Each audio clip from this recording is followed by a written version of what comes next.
Okay, guys, so we are live. So for those listening at home, welcome to the Dungeon Musings YouTube channel. My name is Kevin Madison, and I'll be your friendly editor-in-chief today, because today we are going to be returning to a game we've played, well, semi-regularly, I guess, in the last couple of months, and that is Marvel's latest RPG, the Marvel Multiverse role-playing game. And we are playing, of course, in our version of the Marvel Universe. Do I have it written down somewhere? I probably do, and just don't know where I put it. I don't remember the numbers of it. We've got a specific number for our version of Marvel Earth. It's copper and tin. Yes. Yeah, it's right. copper, whatever the atomic weights of copper. I want to say 2.9. I'll be guessing at this point, but ours is a Bronze Age version of the Marvel Universe. I thought I had notes on this, but apparently I don't. Normally I stick them in with the books.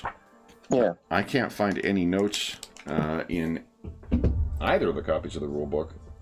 But in any event, our version of the this adventure is called Death's the Dead Men, and our heroes. I'll let our stalwart players here introduce you to who they're playing today. First up, we've got John. Hey everyone, I'm John, and I'm playing the one, the only, Blade, half vampire, Daywalker. Nice. And joining him is Will. Hi, I'm Will. I'm playing Moon Knight, the Fist of Khonshu. Very nice. Let's see here. Guys, what do you recall having happened in our previous sessions? Let's see, most recently,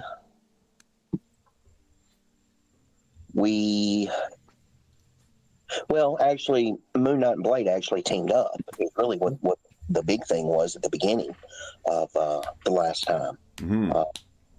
They met, and they were both investigating basically the same place, possibly for different reasons. Definitely the same place. Yeah. Like a Russian, I'm trying to remember, was it garments or dry cleaners? Something like it was a garment place. it was garments, yeah. Yeah, do you remember what had led Moon Knight here in the first place? Trying to remember, he's Russian, so maybe he looked at Russian stuff.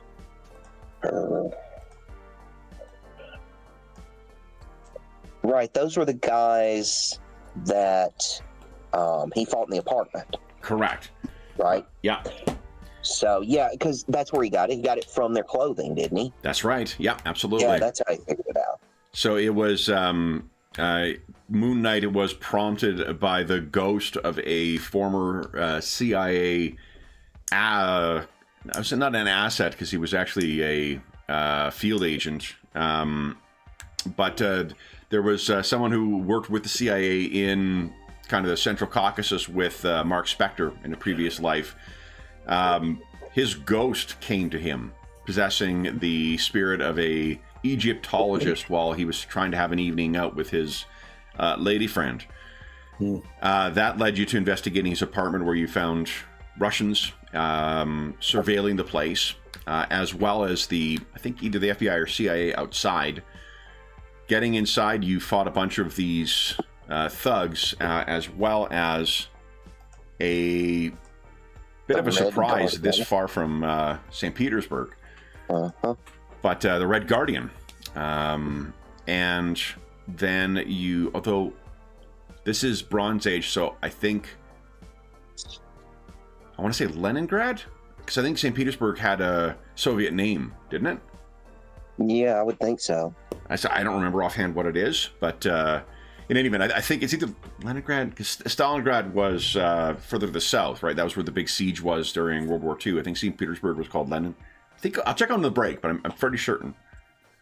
I shouldn't say I'm fairly certain. I'm a little certain, but I think that it was called Leningrad during that time. But in any event, you fought him, and that led you, because of the unusual clothing, you tracked down this place and you went in there.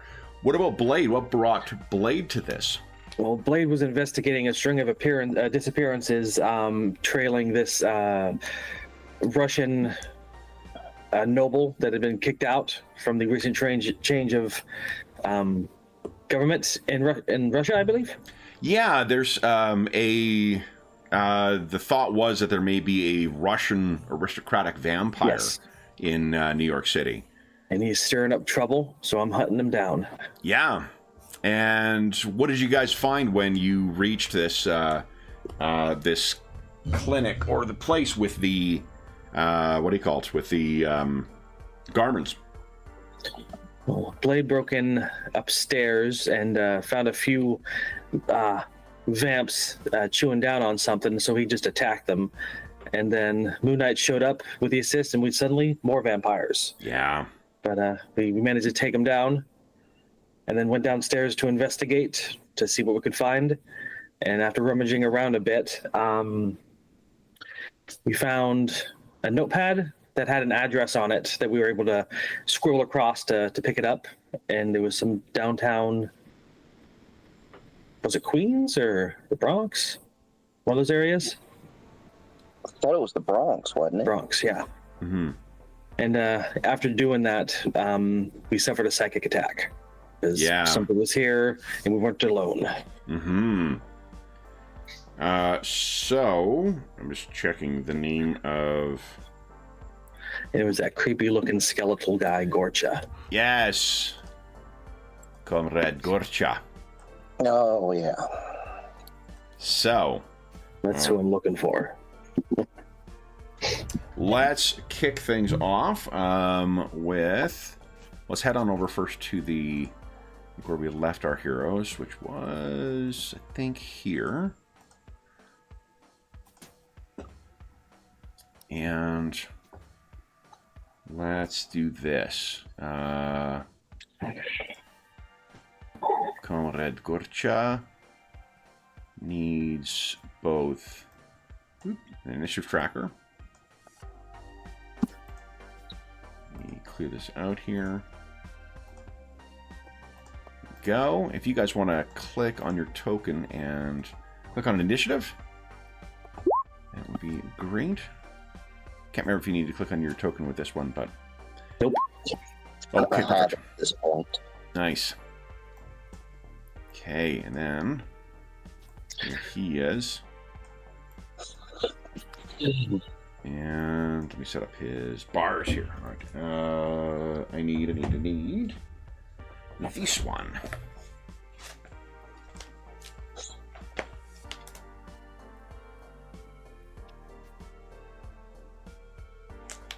All right. And okay, it is a 616 dice roll for this. Ooh. 13. All right. So, Comrade Gorcha has some advantage here.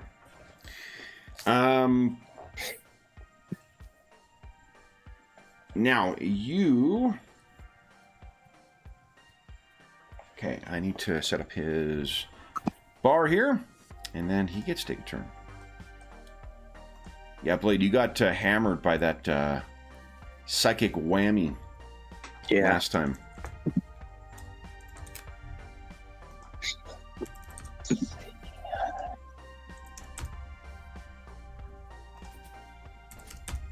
All right, then, guys.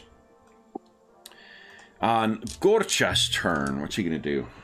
He...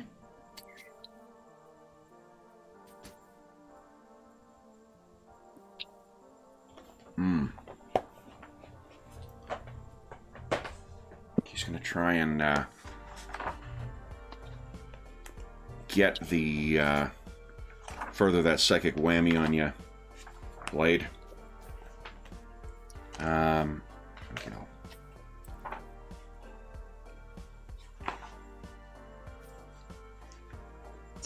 Oh, okay. Okay. Blade, what is your vigilance defense? 13. 13, okay, thanks. I should open up your character sheets. Again, all right. So, here we go. Has...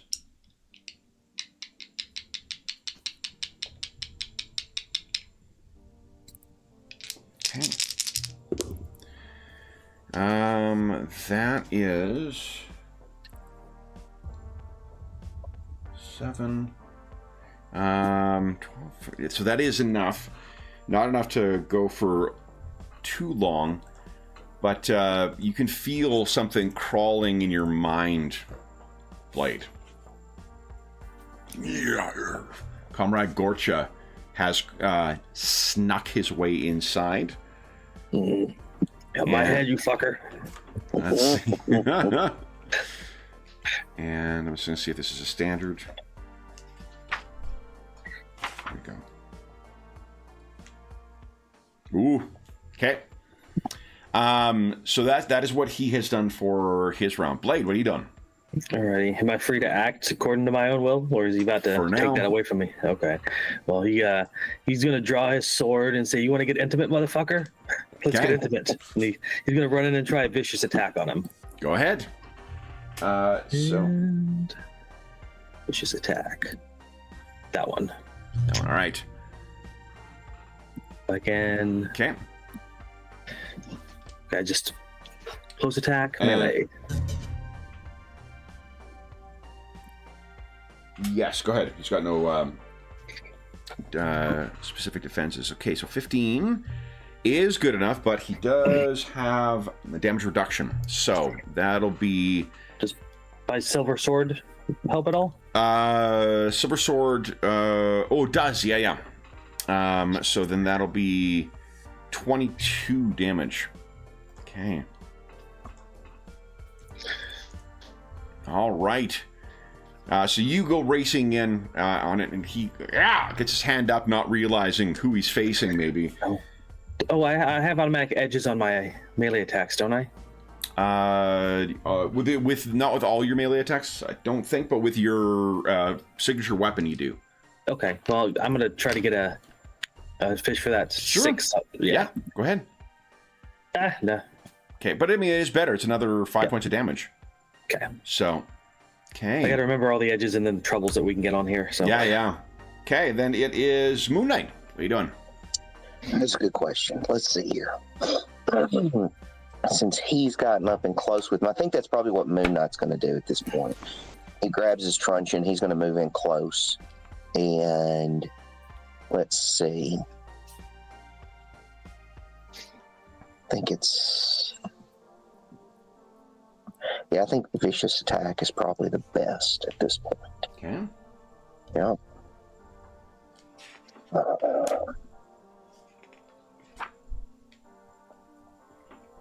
So that's melee. Ooh. That is good enough. All right. Awesome. Okay. some good damage. And I think if you're using your truncheon, that also is a... you can roll with an edge. Oh. Let's see. So it can't get worse. So do I want to fish for the fantastic? Yeah, vicious gets you double damage. Same one. No, oh well. Okay.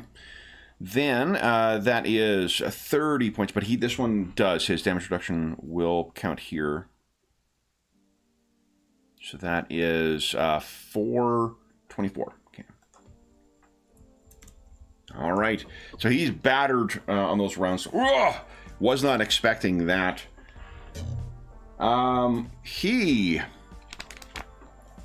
is going to, because he's in your mind now. Mm-hmm.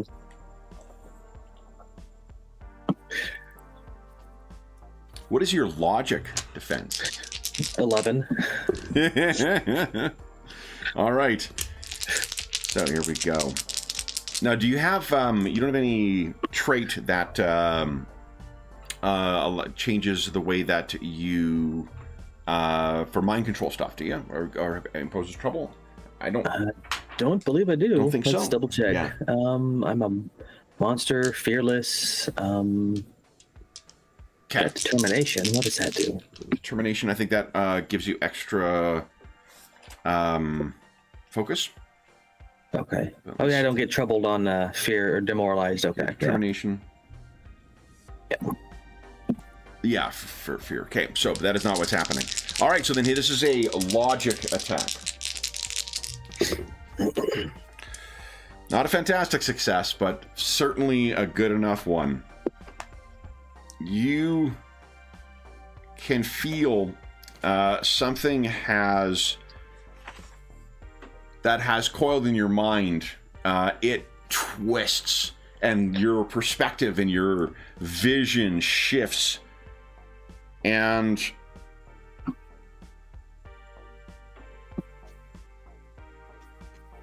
you will attack Moon Knight next round. Then Gorcha is going to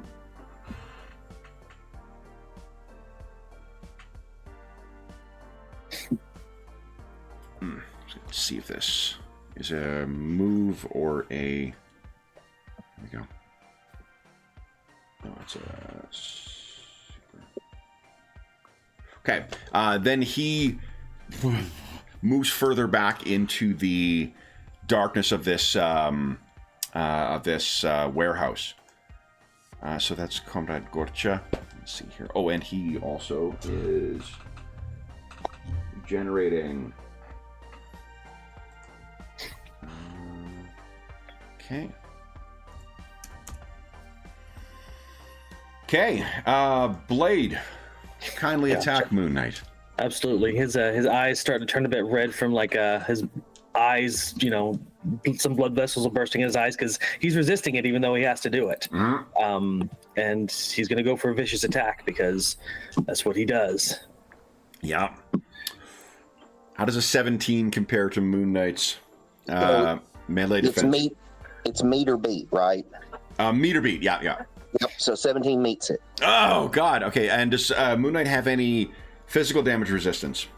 Ooh, I don't think so. I think you've got mental resistance or focus. That's why I wasn't too worried about this dude. I was like, okay, he's going to have a little more difficulty grabbing my brain. Yeah. Okay, so minus. I don't see anything physical, any type of arm or anything, Kevin. Now, do you have any reaction that could impose trouble on his attack roll?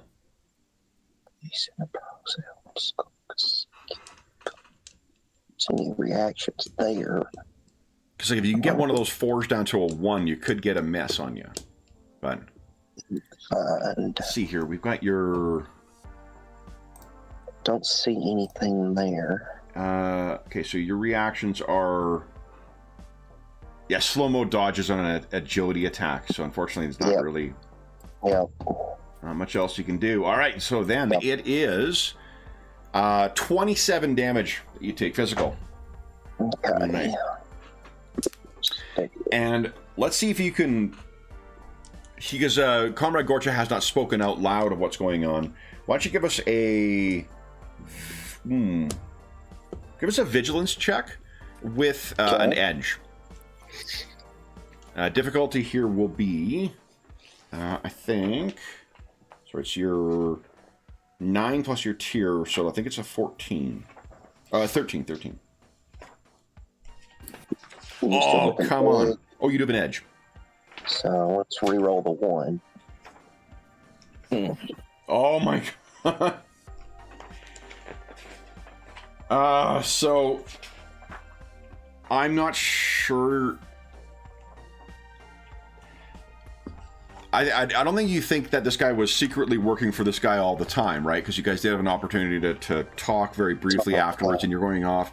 But maybe what your what might be a reasonable conclusion is that these things are like hive minds, and now that a more powerful one is present, you may have just lost Blade to that.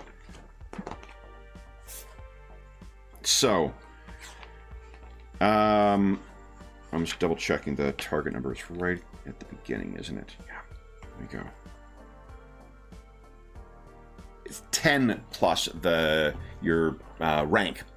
I was thinking it was 9 for some reason. So the average target number is going to be whatever your rank is plus 10. So 14 for you guys. Right, 14, right? Okay. Yeah. Okay, so then Moon Knight. What are you doing?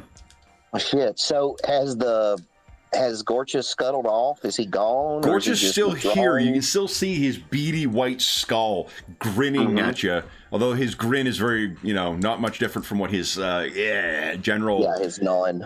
Exactly. Let's see. Let's see. That should work. Check on that since we're at range. Need him now. Mm-hmm.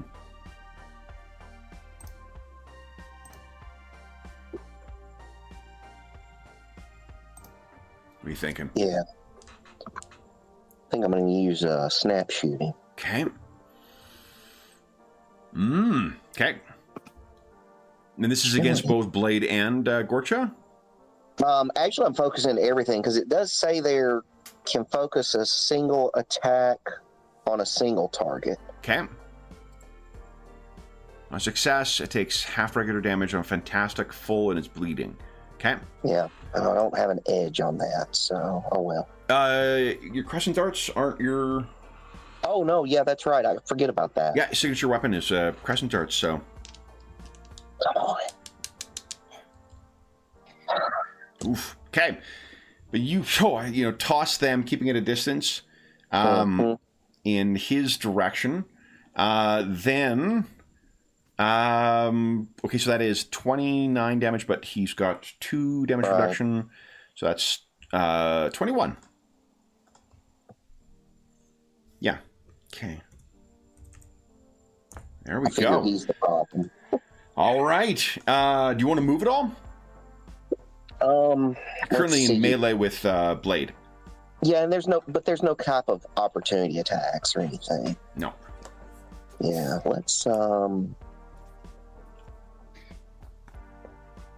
Yeah, I'm probably going to move in to get back close to him. I think I'll probably do better in melee combat with this than range. All right. Comrade Gorcha's turn. Let's see. I'm just going to put a name on his nameplate here. Comrade Gorcha. There we go. All right. He is going to... what's he going to do here? Oh, that looks nasty.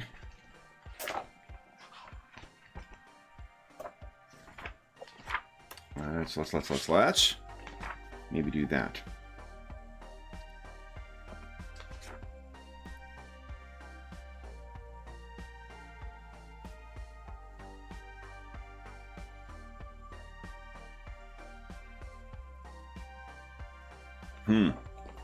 Okay.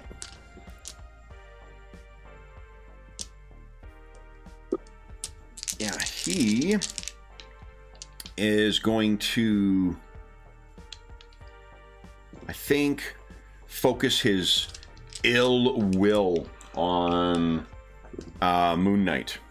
He does not care for those crescent darts, nor your silver blade.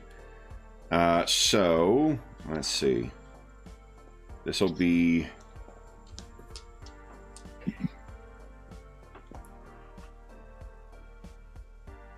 Yeah.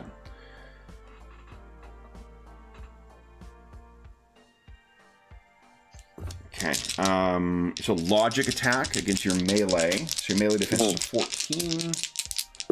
And he does... Oh! I got a fantastic success on it. I do have an edge on this. Let's roll that. Okay. That's 18. So that's a hit. So it's a fantastic success on this. So is that focus? No, this will be physical. Okay. So damage is mental attack. doubled. It is... okay, so the logic, it is 36, 40, 80.80 points of damage as he just hammers you with this. Okay, well, I am out of the fight then, because that puts me at 0. Puts you at 0. Remember, you still can spend karma to do a recovery, right? Yeah. So let's just remind ourselves what happens when you run out of health. Yeah. Jeez. Yeah, it was a lucky hit. And he was vulnerable too. So. Combat actions, dealing damage, effects of damage. Here we go.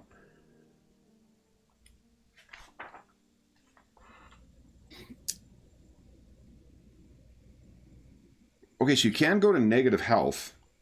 Oh, okay.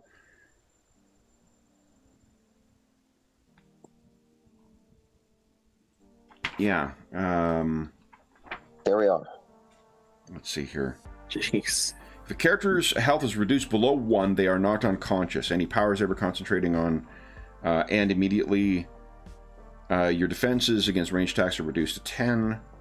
Can't take actions. It's only when you're at your negative maximum health that you actually die. Okay. And then for recovering, outside of combat, a helper can awaken an unconscious target within reach by making a challenging logic check. On a success, you recover at 1.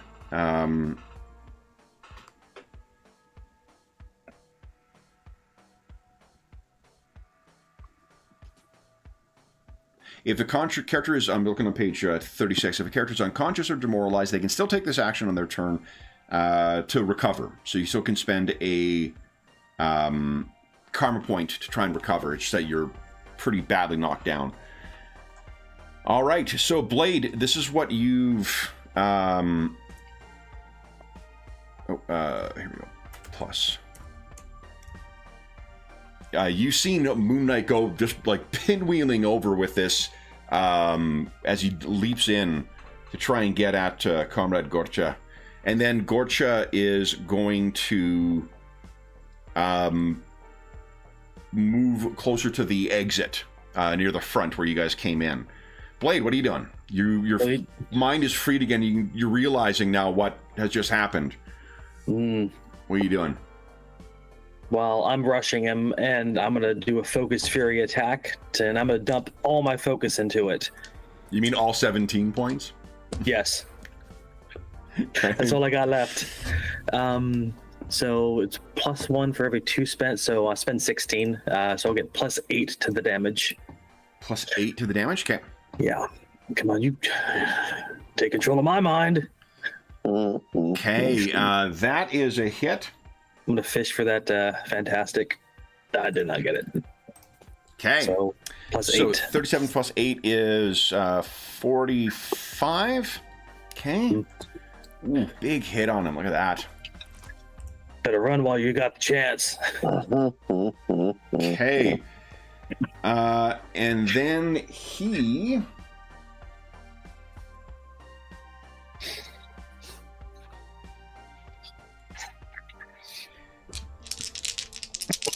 He looks at you, Blade.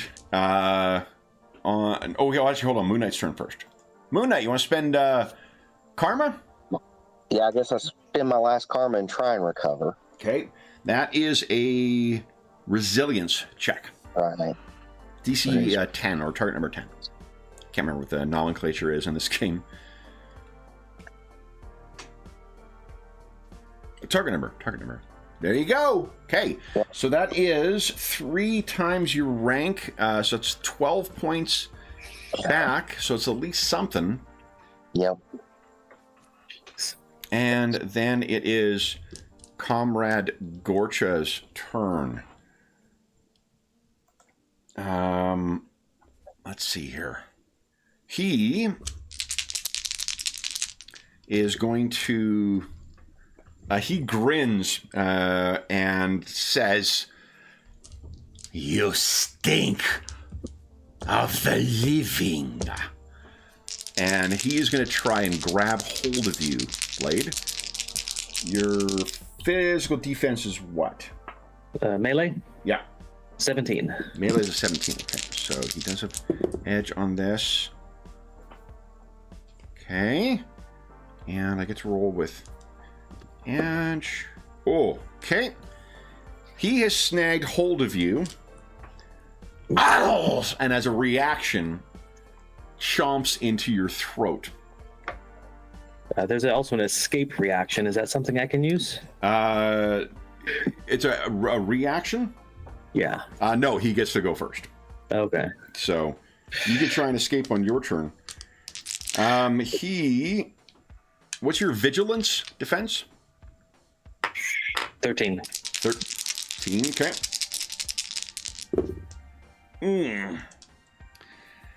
That is 6. 49 points of damage. Does my sturdy come into play here? It does not, because he's draining. Oh, so Okay. 49, you said? 49 points of damage. As he is draining your health and gaining it back himself. Oh, hold on. Minus, here we go. And he fast heals. And you can hear him mutter, "Delicious." Now, your reaction. Yeah. So it says I can attempt to use just as a normal action.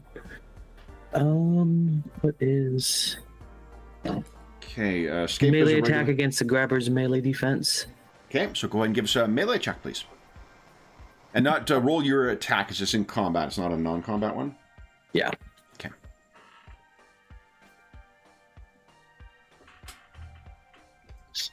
So was that your roll there, 14? Yep. Okay, yeah, you knocked yourself free. Bleeding from the neck. Now it's your turn. What are you doing? Shoot, I gotta hit him really, really hard. We're gonna go in for a vicious attack. That's all I got left. Okay. Come on, Blade. Let's see if we can fish. Okay, a little extra damage. Yeah, a little extra damage. That's good. All right. And we go. I think I heal. You do, yeah. 2 at the end of mine. Is your resilience only a 2? Resilience is a 3. There we go. Yeah, it's 3. Nice. I think its resilience is fast healing. All right, so you do knock him off. You get as soon as you pull yourself free, it's like you just flash the side, slashing it in with your silver sword again, and your lifeblood is now spilling out of him. Moon Knight, any action? I don't think I have any. Okay. Gorcha's turn. What is your logic defense, Blade? 11. 11? Okay. He speaks in your mind once again, Blade, and what you hear is abomination. And then he vanishes. Let me get his healing, and then the only sign of his passing is the pile of blood on the ground. Should put his token tracker onto the GM layer too. I wonder how we're going to model Blade's thirst here. This is one of those moments. Okay. Blade, it's you once again. What are you doing? He's, holding up a hand to his throat where he got tore up, and it's healing. So he's going to stumble his way towards Moon Knight and see if he can get him up to his feet. Okay. So barring you. Well, hold on. Let me take a look at the actions. I thought that we saw that it's outside of combat is where you can do that. And while Gorcha may have fled, that's not necessarily confirmed yet. Oh. So I'd hate for you to be ambushed by a vampire. Blade assumed he left because, they do that when they're losing. Yeah. Coward. At least he believes so. Okay, so let's see here. Help a teammate? No.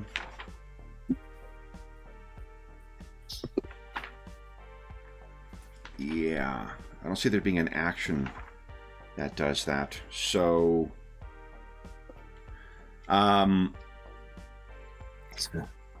If we assume you're taking time to try and get him up, why don't you give us a logic check, please? Alrighty. Logic attack. Yeah, I think it's it's challenging, which means is that just I got a good roll. Default? Okay, so 14.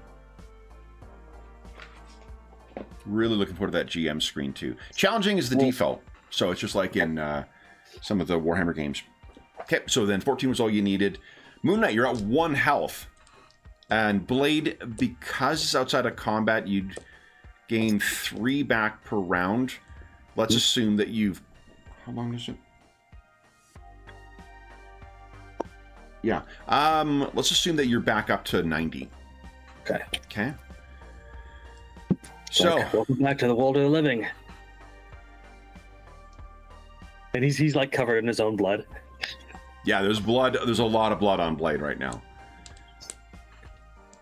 You just see the last like little bits of his neck healing.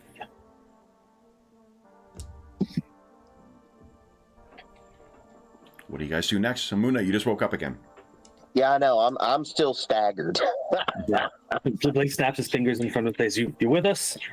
Which way did he go, George?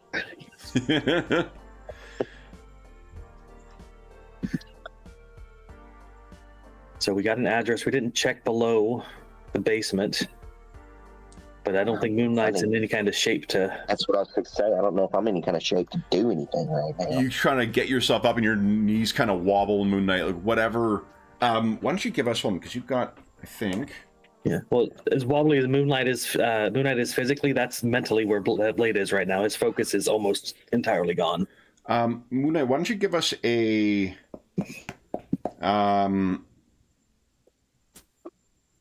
Give us a logic check with edge. Okay. You've definitely hunted, supernatural stuff before. Okay, so you got an edge on this. Oof. Yeah, sometimes it's better to go for that one instead of just trying to get the... Yeah, I was like, well, let's see. So you have no idea what the hell he hit you with.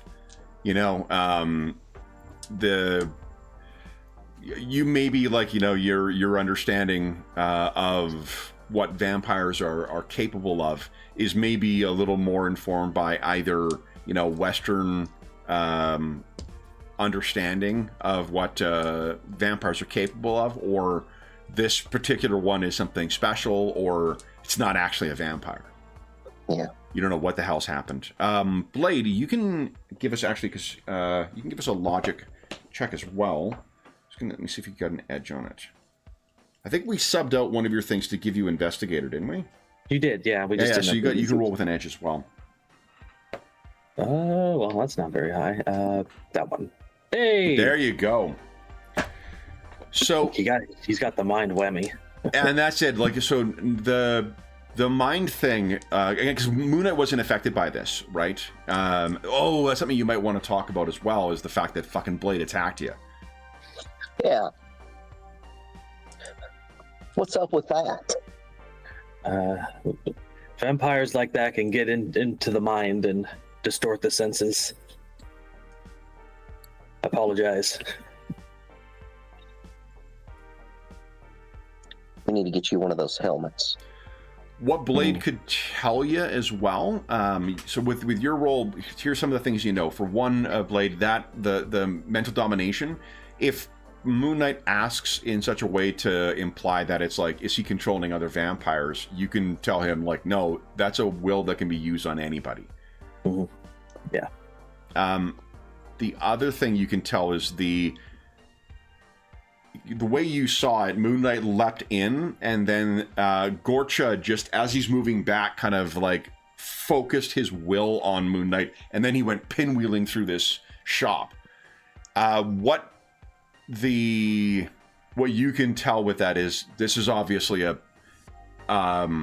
quite powerful vampire, and the more old and the more malevolent they become, the more that they, one of the classic kind of manifestations of ghosts is poltergeist activity, is moving things around. And the more that this thing is present in both the dead and the living world, the more that it's starting to manifest some of those types of powers as well. So it may have been a almost like quasi-poltergeist telekinetic assault that hammered. I mean, you would put it in whatever way that, you know, phrasing that Blade would feel appropriate.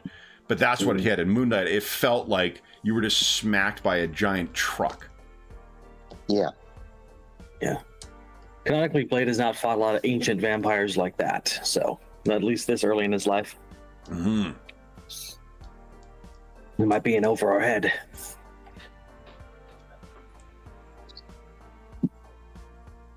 Well, somebody knows something. And obviously, we're in the right. But we've got an advantage he doesn't. We can walk in the daylight. And now we just have to figure out where he went. We've got an address. You might not know we have it. Yeah. So we go there, open up all the windows. You're not wrong. You haven't searched the basement here yet, and you have not. As a reminder too, that some of the tracking you saw, it was your special forces or like espionage background, Moon Knight. Mm-hmm. This place seems like a front for something, either transnational crime or for the KGB, or for some other organization. You know. Yeah. Hydra. AIM. I mean, AIM isn't really a secret organization, but Hydra. The Hand. The Sons of Set. I'm trying to think of what other... Yeah. It's all the secret societies I can think of right now, but... what do you guys intend on doing then?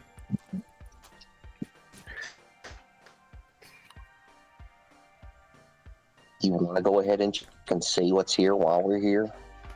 Yeah. Might as well before somebody calls the cops. Blade will like sheath his sword and start to head downstairs. Like, okay. You can stay behind me if you want to. Now hold on, guys. Just double checking something. Where is it?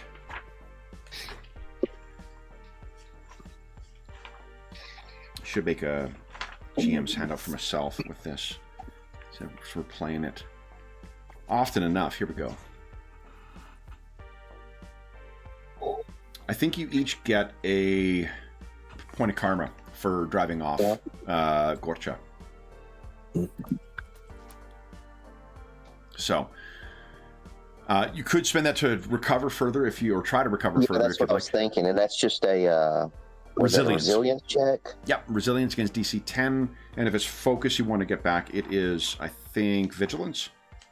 Yeah, my focus is fine right now, but I ain't got no. Ugh. There you go. Ugh. So it's only 8 back. Yeah. But, you know, it's more than you had before. Blade, did you want to spend yours as well to get some karma back, or get some focus back? Yeah, and they said resilience. It is... No, resilience is for health. It's a vigilance for focus. Okay. Same thing, Got DC 10. Nice! 50. Okay, so it's 12 you get back. Alrighty.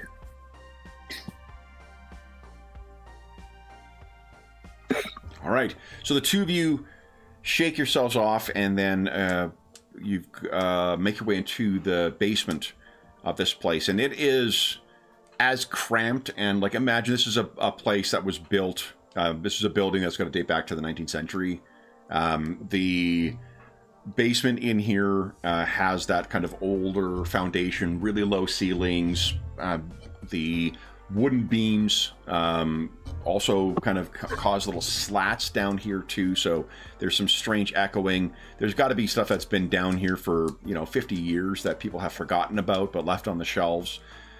So it is a bit of a cramped place to go through. Really strikes you, Blade, as exactly the kind of place where a vampire would like to hang their cloak.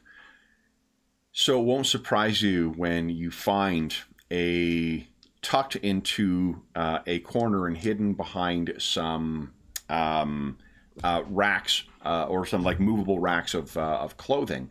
there is a fairly ornate coffin. Closed right now.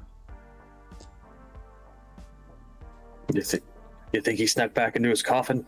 It's kind of antiquated. You're the vampire expert. Got those fancy weapons ready? I'll open it up and if he's in there. Or you want to do that on his? I'll shank him. Yeah, I tell you what. Why don't you let me open it and you? Okay. So Blade will get his katana out and get it ready for a driving motion as the coffin lid opens. Okay. So,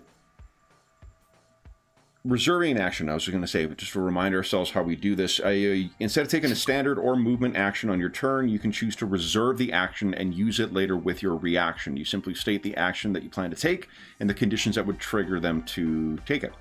Reserve action must be one the character could carry out with the action reserved. For instance, you can't reserve a movement and then make an attack.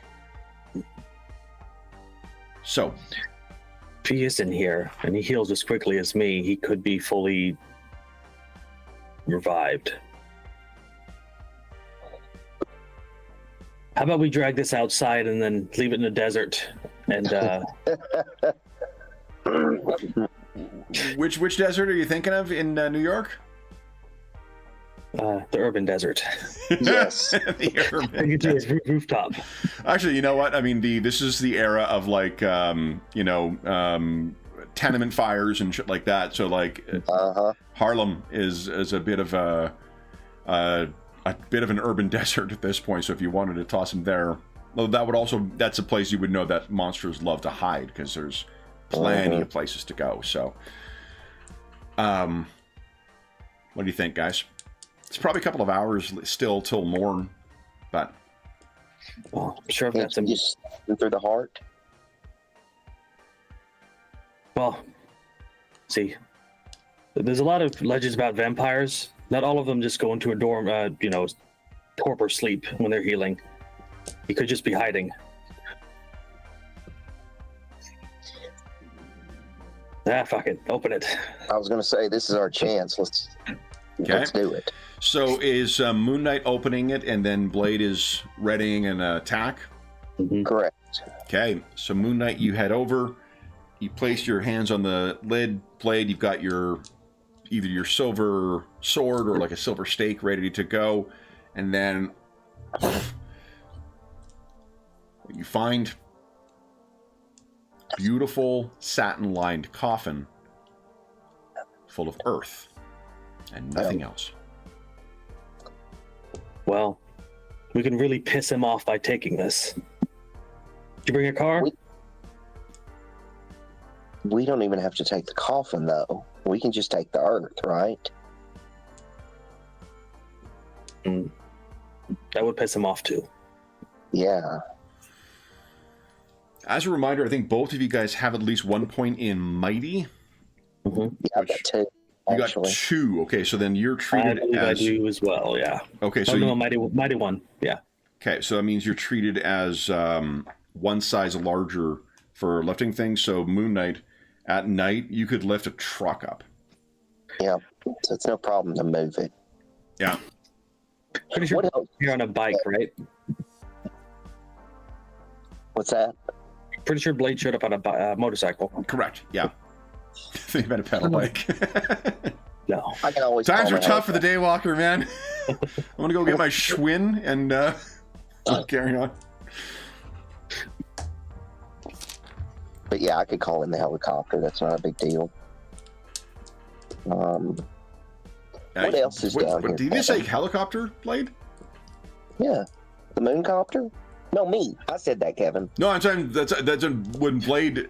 if you guys are talking back and forth, Blade just heard Moon Knight refer to a helicopter. Do you have a helicopter? Amongst other things, yes. Who's financing you? They're looking for openings? No. So, give me a motherfucking helicopter. If you take this outside, what are you planning on doing with the coffin? And then what would you guys like to do next? I was going to say, I figure we could take the coffin, put it in the helicopter, take it back to Moon Knight's place. And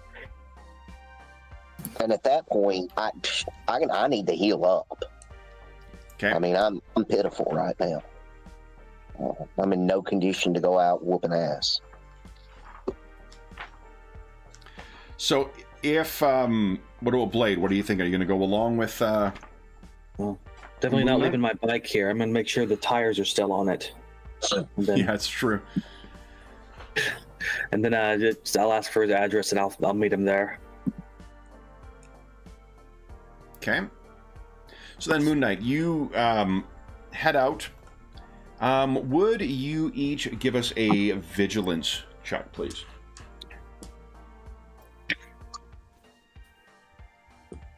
Okay. Pretty good. Just gonna double check, Blade, that you don't have any trait that gives you an edge on this. Don't believe I do. Do you have like any kind of heightened senses or anything like that? Scent, I believe. That just comes part of being the monster, I think. So that's a trait. Let's take a look here. Maybe not. Yeah, I think the trait. I think what that does it gives you trouble on any like, gotcha. Like friendly interactions, and it gives you an edge on any intimidation interactions with normal folks. If I remember. Oh. Monster. Oh yeah, falling back. Yep. Okay. Yeah, edge on intimidation. No, I don't see that here. Doesn't give me an edge. But... Yeah, and we subbed out your connections for the investigator. Okay. Moon Knight, however, you are so you both step outside. What you can see is this copter kind of, suddenly this like light appears from overhead. You're even with your keener senses, Blade, you didn't hear this thing come in, and there's got to be some kind of like baffling technique or technology or something that's going on. The cargo bay opens and this thing kind of spools down. Moon Knight, you're able to, with his help, latch this coffin up to it, and then are you planning on riding this thing up, or are you going to let it go up first and then you'll go up afterwards? He'd probably ride it up. That looks and sounds better. Okay. So anything you guys say to one another before you separate, and then you can try and meet up again at Moon Knight's sanctum? Yeah, I was going to say I'm gonna tell him, where he needs to go. As far as the address. But beyond that...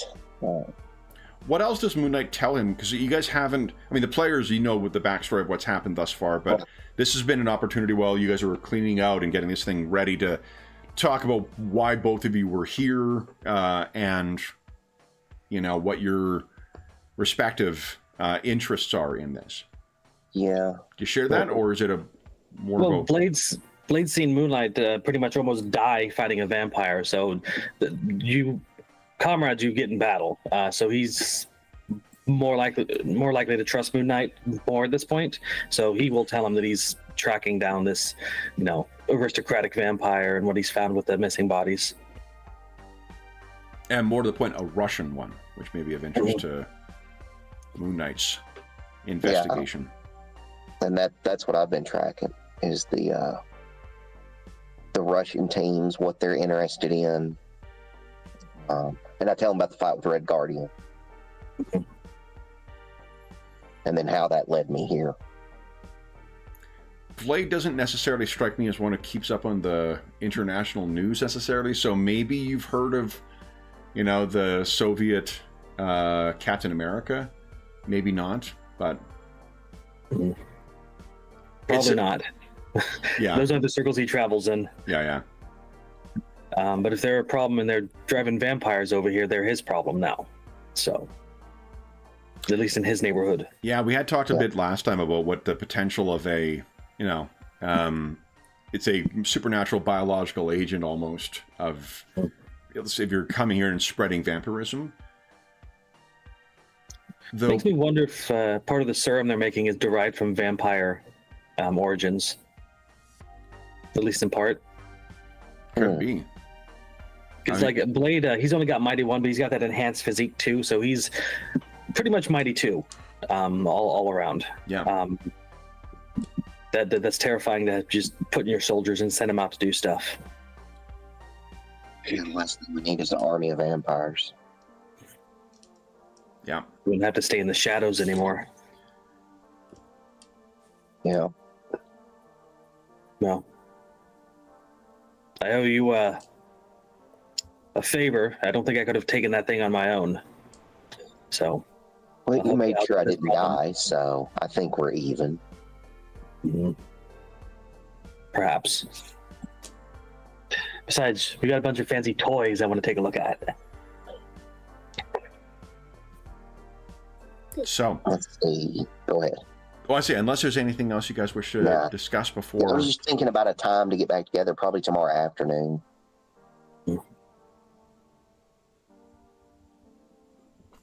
The one last thing Blade will say to him before he leaves is, we're hunting vampires, so if you're going to sleep during the day, leave the lights on.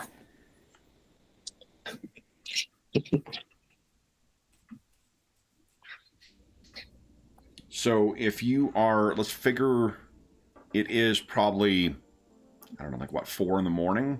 That's what I was going to say. Yeah, by the time you guys are separating up.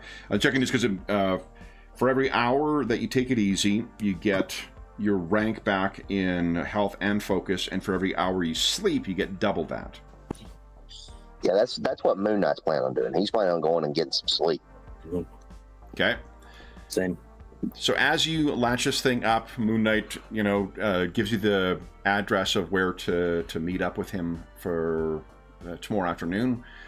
And he hops on, and the cape billows out as he's being lifted up. And Moon Knight, with your vigilance check, you can just feel something is watching you. I'm not surprised.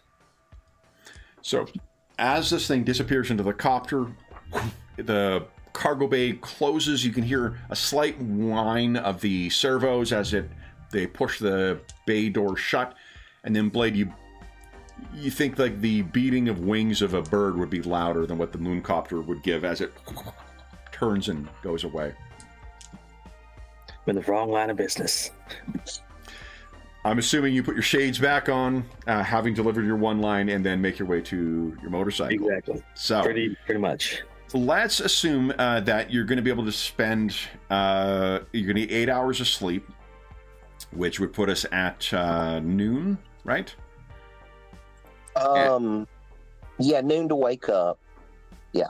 So then that'll be 8 times 8 actually. So you'll gain what, 48 back? 8 times 8, 64. 64? Okay, 64. Yeah, 64 is what I was thinking. Okay, so you guys should be back to full, I think. Almost for Blade. Oh, no, I still got more health to go, but oh shit. Okay, so then you got so you get it does help. 64 back, and then you will also get another, say, if you're going to meet in the afternoon, another like 2 hours of taking it easy, unless you want to go and investigate stuff. That'd get me all. I think that gets me to like 89. I think if I'm doing my math right. Okay. Which is 1 for my max. So yeah. Yeah, another 2 hours would be. Or 2. Well, no, that one it would be only 8 points in total because you get your rank back for every hour of taking it easy. It's double for sleeping. So 8, so 70, 81. That's still good. It's still pretty good. Yeah. Okay. So then, Moon Knight, tell us about what your sanctum is like here. Let me grab. I'm trying to remember from the comics. I still think it's probably, I think it's probably just the brownstone, kind of. Okay. I mean, I guess it's bigger You know, it's not like it probably takes up a block or half a block. Okay. You know, because it does need to be a sufficient size. But that's what I remember from the comics is that the copter was there, you know, a la Batman, you know, at the mansion. Yeah, at the top. Yeah, that's what I remember. And I think, you know, like I've got my copy of the, what is it, the deluxe edition of the Marvel handbook. But I think that at the era it was published is when he was in West Coast Avengers. So it's pre his big push in the late 80s, early 90s, and it's after the 70s stuff. So I don't remember that. Those handbooks had that awesome like breakdowns and kind of like, you know, three-dimensional layouts of things like the West Coast Avengers headquarters or Avengers Mansion. I don't remember it having the same thing for Moon Knight though. Yeah, probably not. Unfortunately, but I'll take a look during the break just to see if I can. That'd be cool. All right, then. Blade, where did you go to crash out? He's probably got a little place in the Bronx, kind of like old warehouse, but you know, second story. That it's not like a front for business. Like it looks abandoned, but he's taken it over and retrofitted the inside for as long as he's in here. Okay. He's probably got a bolt hole somewhere in the bottom. Okay.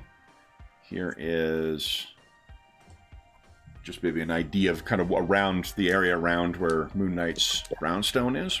Yes, he needs a bit more funds in order to make it proper base. Okay. So Blade, when you arrive on your motorcycle at the Spectre estate or Spectre home, you're met at the door by a Frenchman. Skinny looking guy, very Alfred looking dude, to be honest, with a little, you know, pencil mustache. And he looks up and down. Monsieur Blade. Yes. You're expected. Are? Come. He kind of plays his mustache. You can call me Frenchie. On the nose. I don't know what accent that was I was doing, but...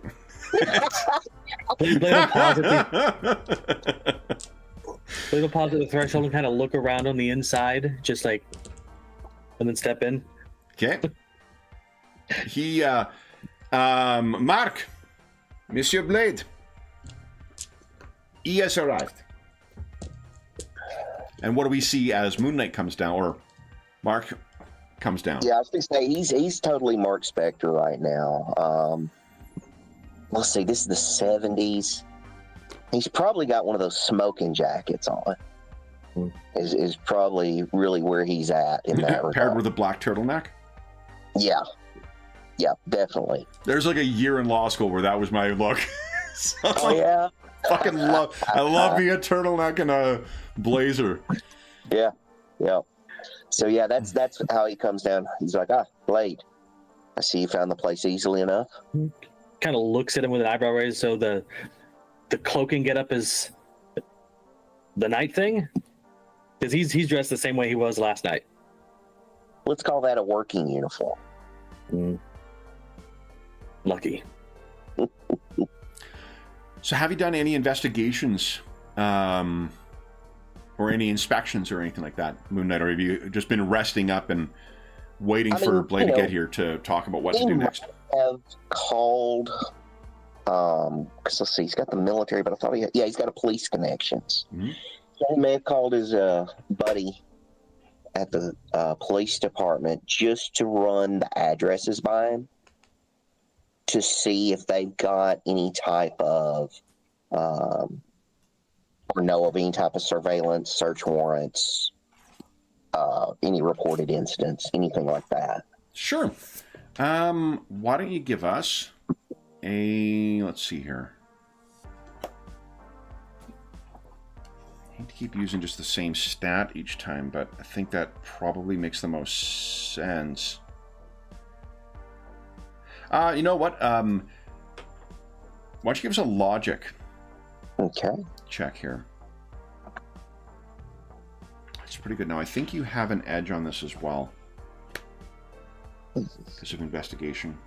Logic. Yeah, I do have an edge on logic, so let's see.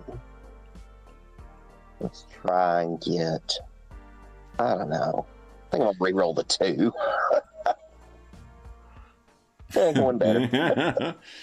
All right. So then what you uncover, it's not so much that he's able to put a connection towards it. It is more a matter of, and it's something I think that maybe your police buddy, is he like a real on the ball type, or is he just someone who's got like good contacts in the department and doesn't say no when you make requests? Yeah, he's definitely. I mean, he knows. He knows anything I ask for, there's a reason for it. He knows it's important. Okay. He knows there's a reason for it, and he knows it's going to help the greater good. Okay. And do you think, because this kind of a go-getter in the department, or is he just someone you happen to develop a relationship with, and he's competent? I think we just developed a relationship over time. Okay. So then this is because I didn't want to. If you pictured him as being more of an all-star cop, then I didn't want to undercut. But here's something he missed in his thing. Is as you're looking at this, what you can see is it's not so much that there is, a history of, surveillance or a history of investigations. What you're finding is there are charges that seem to suddenly stop, and there are there's at least one investigation that was opened up by a kind of a junior DA that was approved by it, and then that seems to have been kiboshed at the request of the FBI. Which, we were talking about other surveillances, and they could be wanting to keep. Yeah, and this out of their way. This is Bronze Age, so this is post-Church Commission CIA, Yep. Which means they're very conscious of not operating in U.S. territory the way that they're supposed to not be operating within U.S. territory. But you may read through the lines on that. If the CIA was going to act on U.S. soil, it may be the FBI that they're doing that through in order to put pressure on more local. Under the auspices of. Yeah. I got to pull up my copy of that Delta Green source book that has all the different agencies within the U.S. Because I think there might be it's a DIA or something like that. No, not the defense one. There's the DIA. There's a lot. Because I think there is a more. It might be the Secret Service, but I can't remember what the NSA, which I can't remember when the NSA actually. Yeah, I can't remember when they actually started. I'd have to look that up. Yeah, but probably by the 70s they existed. I'm pretty sure. Okay. So then, whichever it is, and it may be that it's the FBI that would take the steps in order to seize control and then pass it over to someone else.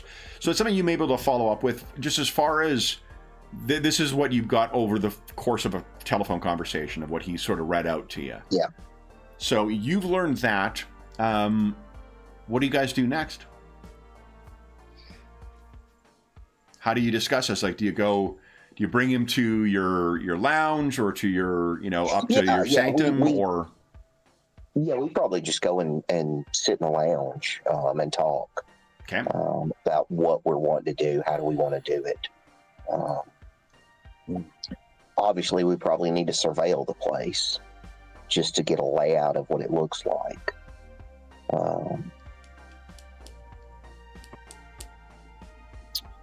They'll ask you if you looked at the coffin at all. I mean, it's a coffin. I haven't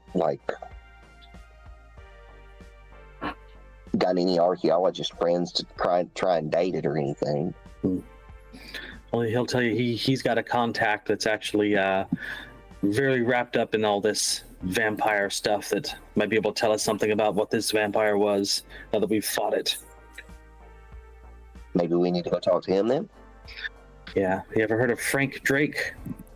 No. You can give us a logic check there. This will be pretty difficult. I think it's probably going to be a, let's say, an 18, but you might get it. Nope. I mean, you got an edge on investigations, so... Yeah, that's true. So what? If you reroll that 1, you could get a 6. That would give you 18. Yeah, that's possible. Nope. Okay. Not heard the name. What do you remember about Frank Drake's backstory, Blade? Well, I know he's a descendant of Dracula. He is human, mostly, and he is dedicated to slaying the vampires. But Blade would remember a lot more. Jonathan is spacing out on it. Well, you forgot. So yeah, Frank Drake.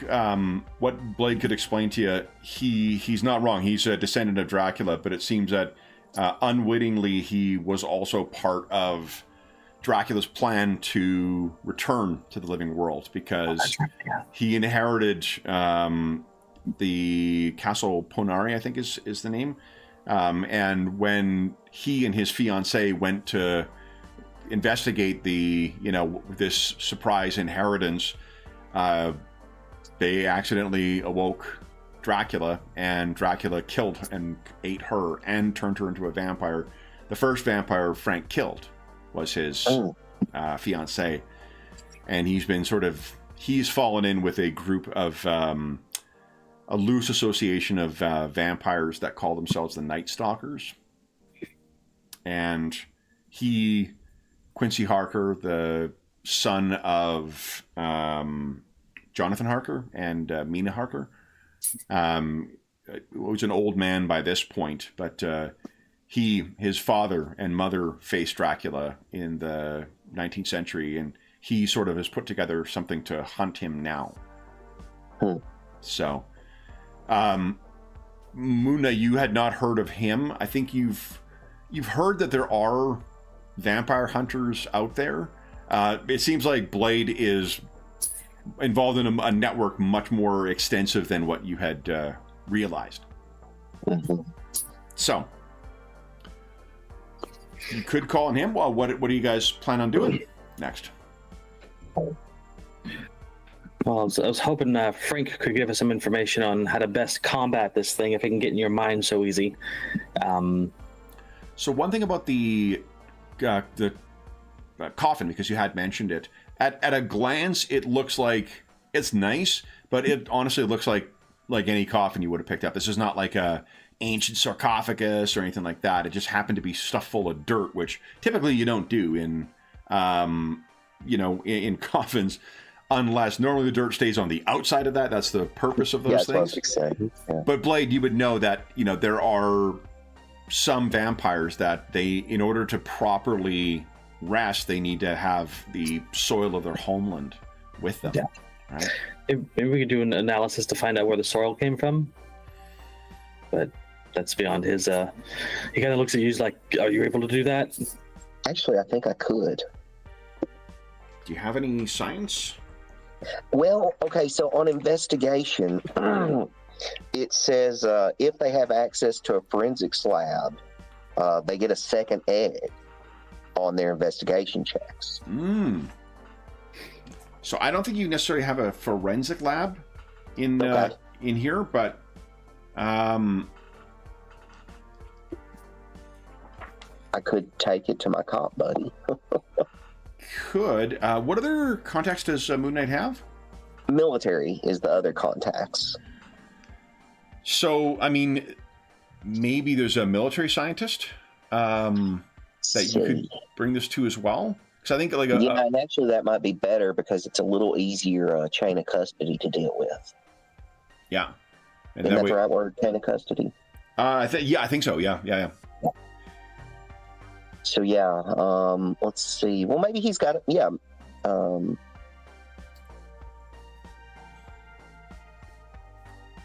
trying to think what kind of scientists, what they would be, who they would be attached to, what they would be doing.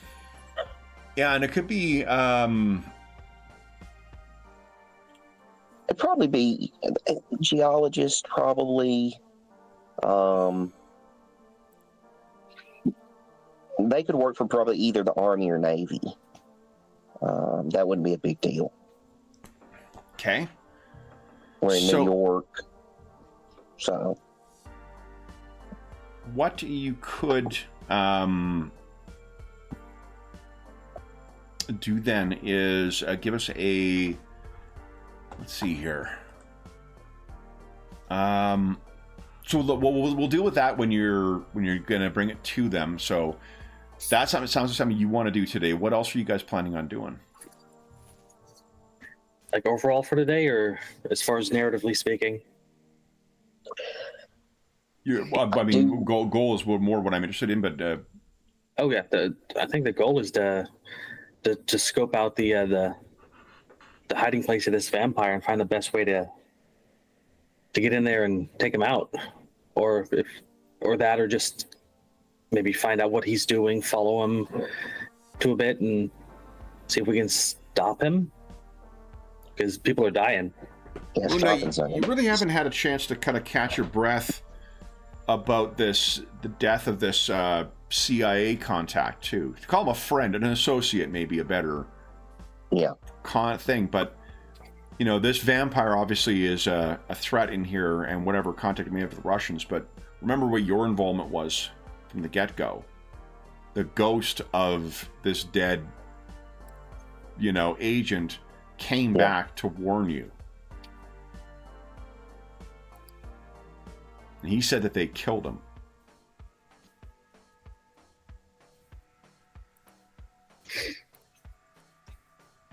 Trying to remember what the logic was behind that. What you found in his, which was unusual in his, he always sort of had an interest in folklore and whatnot. But what you found in his place were tons of examples of masks of totemic origin from a variety of different cultures. He always sort of had a bent towards that, but what you found, especially having become Moon Knight and faced, cultists and things like that, since he very much had a amateur occultist apartment going on, not just kitschy stuff on the walls. It was stuff that had power in the right hands. He was clearly a retired spy who had taken a specific interest in this kind of totemic imagery. Oh, and there was a name that Gorcha mentioned at the end of last session, actually, that we haven't. Maybe this has just come back to you. Kravinov. That's right. Oh, that's right. Yeah. Oh, we need to find out about him. If you have done even a cursory search, I think it's strange thinking of it in 70s terms, because you're like, well, you're not internet searching, so where would you go? Right. You're actually going to phone books and libraries and experts in a field. That's going to encyclopedias and stuff instead. So what you would find if you're looking into your encyclopedias, Kravinovs are referenced in what you've seen thus far just simply as one of the Russian, a Russian noble family pre-revolution. So Lord knows what's happened to them in the 50 plus years, since the revolution. But you know what community would know who the kind of White Russians are? Is probably in fucking Brighton Beach. But what does a White Russian family have to do with this ancient Russian vampire and a CIA agent come occultist? Things to ponder on our mid-session break. So why don't we take our mid-session break now, guys, and then we'll come back and see what happens next. So for those listening at home, we'll be back in about 5 minutes.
All right.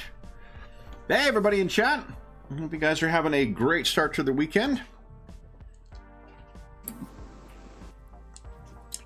And... all right. Blade is a monster in melee combat. Holy smokes. Yeah. Especially with that silver sword for against vampires. Well, funny thing is, it'll also get through his defenses too. Through blades? Well, yeah, it's sturdy. He's got he's sturdy because of those vampire stuff, right? Oh, yeah. So. Oh, but do you have weakness though? I don't think so. Then you actually don't. That's one of the benefits of being a Daywalker. Because monster only just gives an edge on it. Like if you look at the vampire entry, they specifically have a weakness. So that's the thing that makes them where it ignores the weakness is silver and wood. So because you don't have that, you aren't affected by it. That makes sense with his what is his roleplay thing? Monstrous Vampire.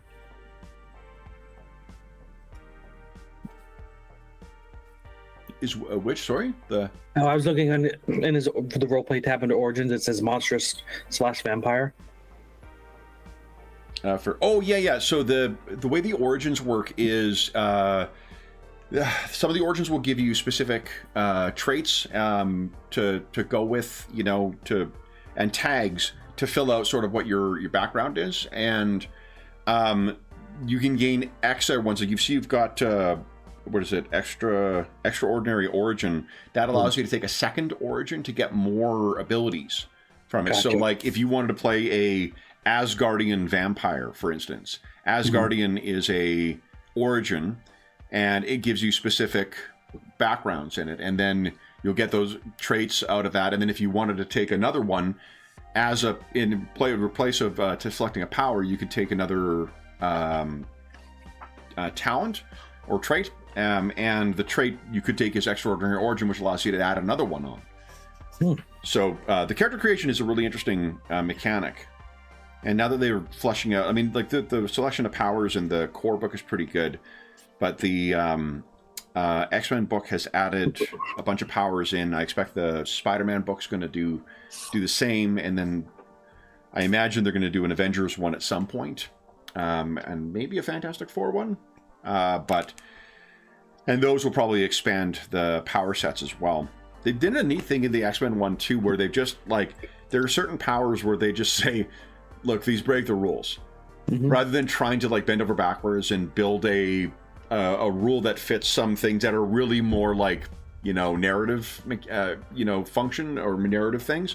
They just say there are certain powers that are it's a dramatic power. It has a function in fiction. It doesn't have a game mechanic to it because it's just so powerful.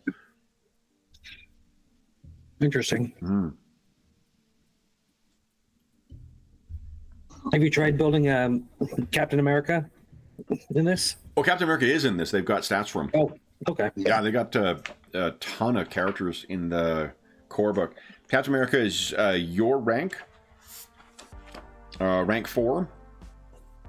Of course, the shield's an iconic thing. And he has shield 4, which gives him damage reduction 4. So that's nice. He is pretty tough. He's got some neat abilities too. There's some of the more leader focused abilities in it for restoring focus, restoring health. It's interesting. All right. Oh, someone's unpacking something here. Did something arrive, Will?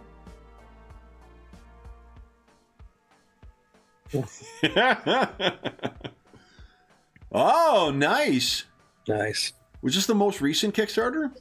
Yeah, this is the most recent Kickstarter. One of the things, I guess I just didn't rock it, but 2 of them hardcovers. Are hardcovers. Oh, that's cool. Yeah, I just didn't catch that, I guess, during the Kickstarter, and I know he sent an update out, I guess, when he got the proofs or whatever, and I was like, oh, 2 of them are hardcovers. That's really cool.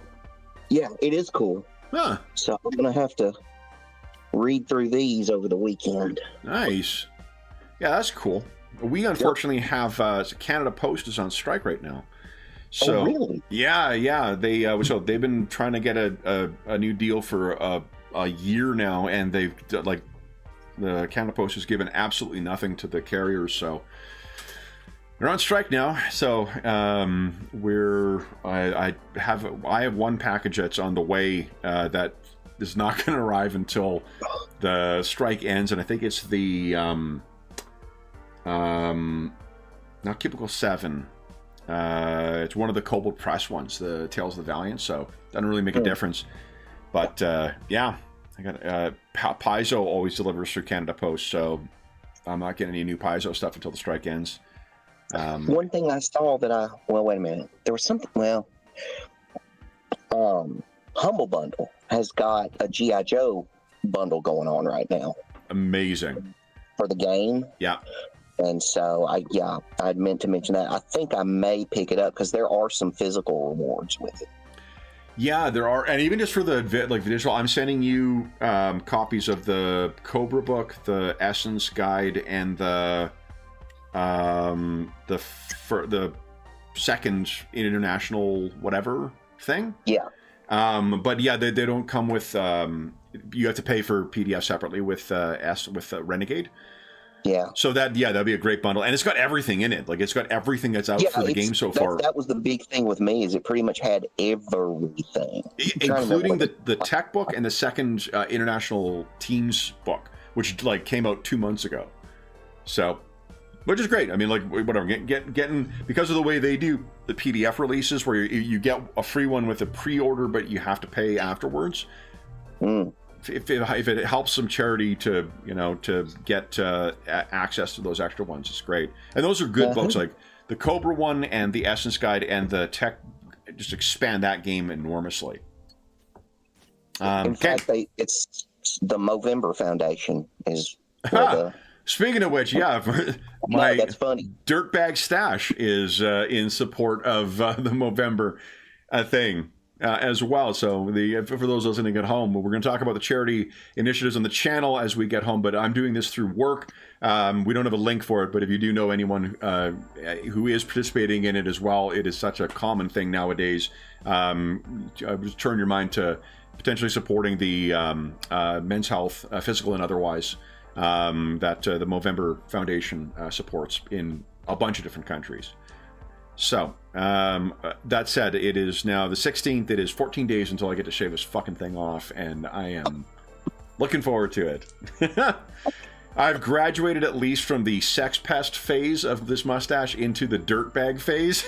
So, there's at least that. But anyway, enough about my travails over facial hair. What are you guys planning on doing to further this investigation? Particularly given that there's two seeming problems going on here. Vampires, which is never a good thing, and then something to do with the Russian government and a white Russian. Why was Gorcha looking for Kravenov? I'm wondering if they're, hesitant allies, and one of them, like vampires do, betray the other one for benefit, or cut them out of a deal that they were supposed to make. So one thing to remember about for mysteries is it's good to speculate based on evidence. Yeah. Speculating in general just is fiction. Yeah. So what do you guys think? We definitely need to get some of this stuff analyzed, like the dirt. Get that analyzed. We know in some shape, form, or fashion, the FBI is involved. But the other thing is, why would the KGB or the Kremlin, let's back it up, let's say, why would the Kremlin be working with Russian nobility? That's the one thing that's really sticking out in my mind right now.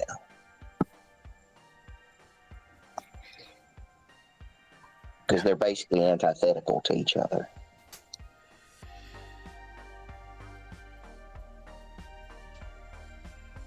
Though, if we can think of it in a 70s context, it may not be terribly surprising to learn that any given country's principles or stated principles are different from the way that they manifest statecraft in practice. Yeah, and I was thinking about that. I was like, is that one of these situations where the ends justify the means, I guess, to some extent? There's an awful lot of undemocratic regimes that are, at the time of this session, contemporaneous with the 70s, that are propped up by the U.S. As part of kind of a AirSat's expansion of the Monroe Doctrine.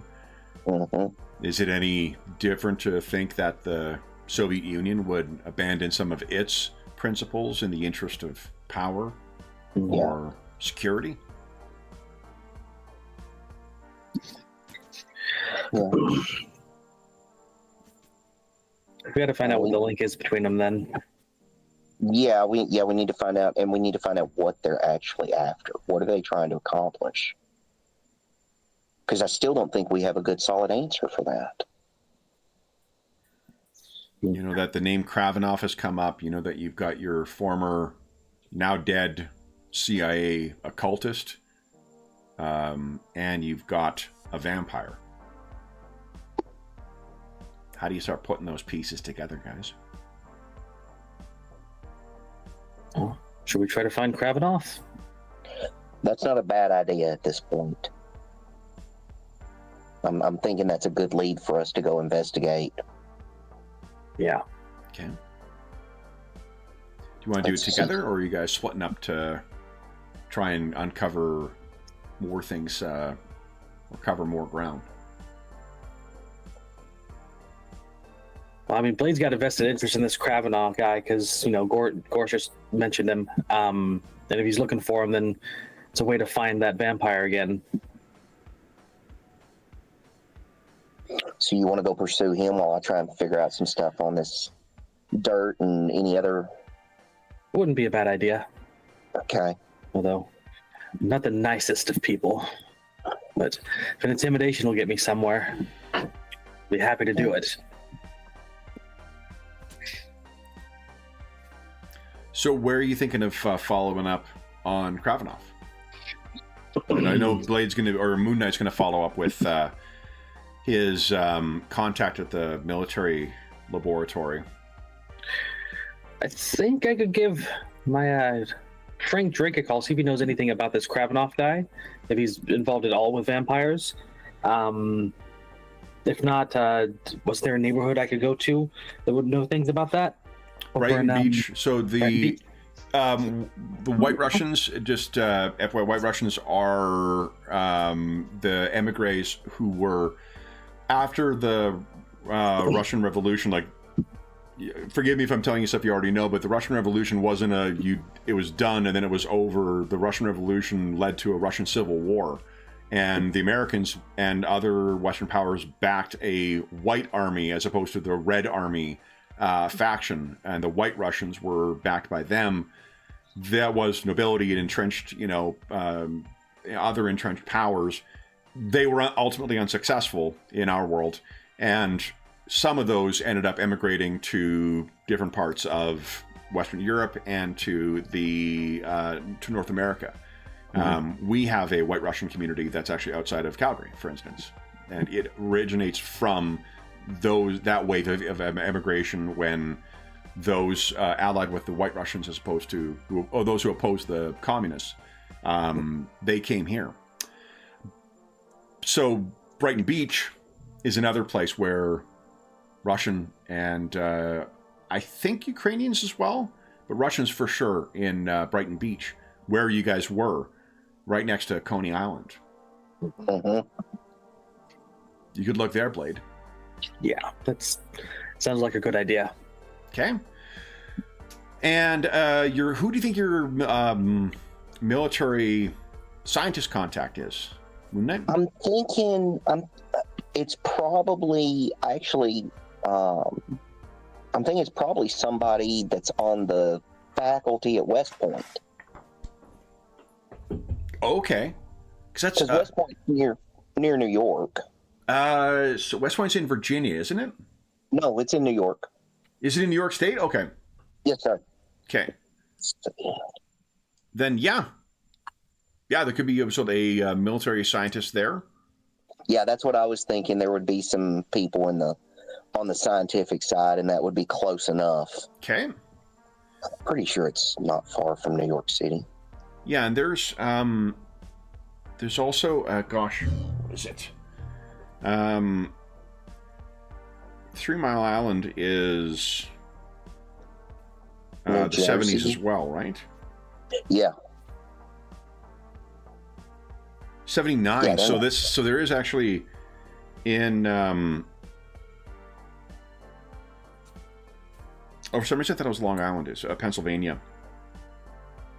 Oh, is it Pennsylvania? I thought I can't remember if it's Pennsylvania or 3 Mile Island is on the Susquehanna River near Harrisburg, Pennsylvania. Okay. Yeah. But that's how I imagine that's not like terribly far away from New York, is it? It's my ignorance of the Northeast. Let's see. You said Harrisburg, right? Harrisburg, yeah. Harrisburg. Apologies to American viewers for my ignorance of the geography in there. But I have to figure some of it out. Yeah. I'm on the West Coast, so I'm East Coast. Like what? 3 hours. Yeah. 3 hours inland, basically, almost like directly west. Yeah. And then West Point is just north of New York. It's like 1 or 2 counties. Okay. Up. So 3 hours. It is 170 miles though. So I imagine by mooncopter. I mean, you're not going through Harrisburg. My point of looking it up was that I imagine there are soil scientists would probably be in that kind of area or that field as well. Mm-hmm. So, but anyway, I think I'm getting ourselves lost in the details here. So let's do this. Blade, why don't you give us how are you approaching this track down? Are you just chatting with people? Are you listening in? Are you trying to beat up people to try and get info? Well, I'd like to be nice about it, but if I need to, crack a few skulls, he's not above that. Yeah, my thought is you're probably not, only because you're trying to find out about a name and you don't know if it's associated with, organized crime or with, whether they're a prominent family, whether they're, a 51 miles. Okay, so that's actually pretty close. I think I remember an episode of Law and Order where there was a very thinly veiled West Point that was used as sort of the scene where the crime happened thing. So that tracks absolutely. This is the lens through which my understanding of New York is filtered, is through the Dick Wolf lens. Yes. So. Which fits in with the 70s, bronzeploitation. It fits in. Yeah. Well, that's true. I guess 110th Street or across 110th Street is also things. Mm-hmm. That's got fucking Yaphet Kotto in it, and it's really fun film. Blade has black market access as one of his tags. Maybe he could start with some of the dealers he knows there to see if he can get some traction. Yeah. I buy that. Sure. So why don't you give us an ego check if you're being nice here, and you'll roll it with an edge. Alrighty. It's a pretty good roll. Let's fish for that. Fantastic. No. Okay. All right. So what, by asking around, what you're able to uncover, Blade, is that the Krabanoffs are, they are one of the, Russian families that made their way over with the first wave of immigrants that came during following the revolution. They seem to have money at one point because there's sort of like an old manor somewhere in New York as well that they were able to purchase, but it's the kind of thing that they weren't able to keep up because over the generations, they didn't seem to have enough means to do so. They still own the property, so you know where there is the Kravinoff mansion.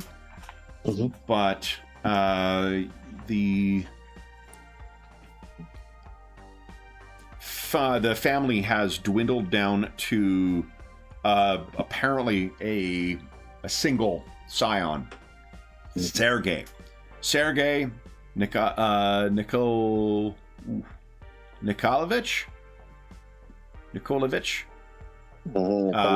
Kravinov. So Sergei is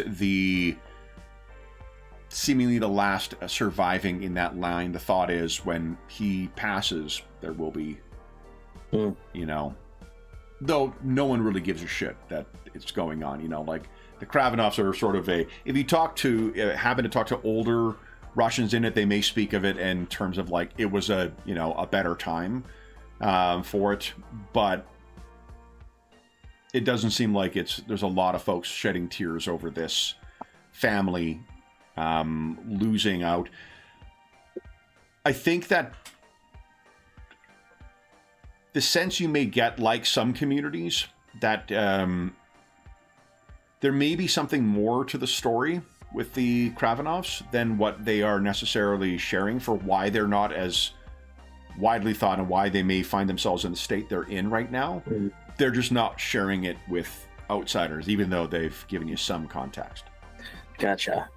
And he'll drop the name Gorcha to see if that gets any kind of response from him. Sure. Why don't you give us another ego check, please? With an edge as well. I'm going to fish for that fantastic. No, okay. Okay.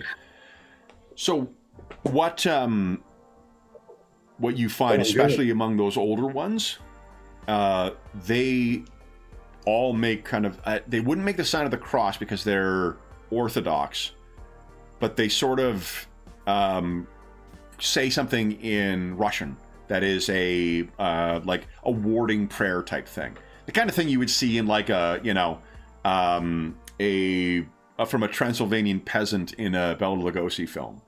They sort of ward off the evil by invoking something in Russian. The word you do pick up, Vurdulak. Sounds like a type of vampire. It's definitely a type of vampire, a Russian vampire. Mm. Gorcha is spoken of in hushed tones among these people.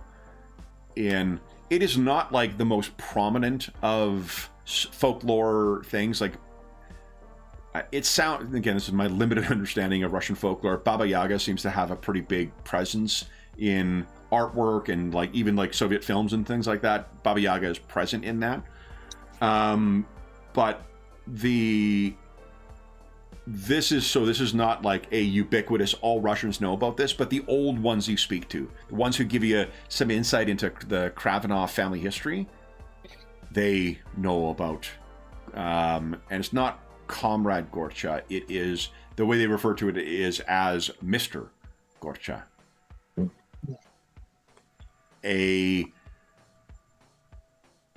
17 is really good though. So I think you find one old guy who's able to tell you about the tales of, and it's a strange, not direct parallel in terms of like the story, but it's strange in terms of when they went dormant, because it's almost at the same time as Dracula's dormancy, when Dracula was defeated by Jonathan Harker and Mina Harker, or Mina Murray, I guess at the time, and some of the other allies, Van Helsing and whatnot.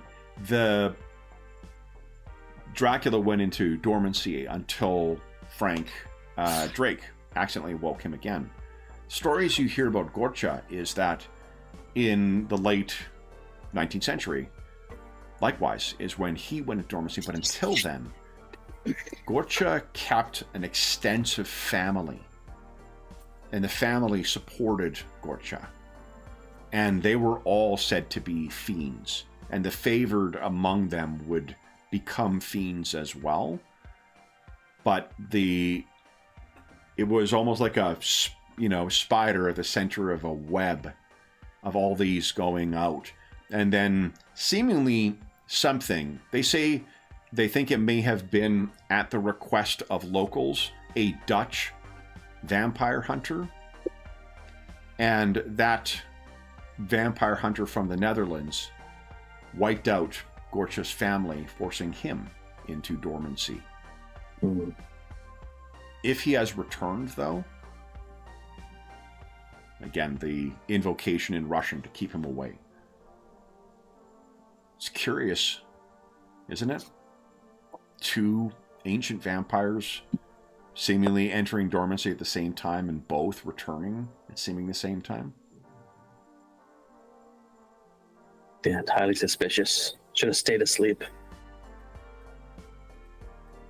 So, okay. I think it's time to pay this Kravinoff fellow a visit. Okay. So we'll leave you there. And Moon Knight, how are you arriving here? And what guise do you think? Oh, that's a good question.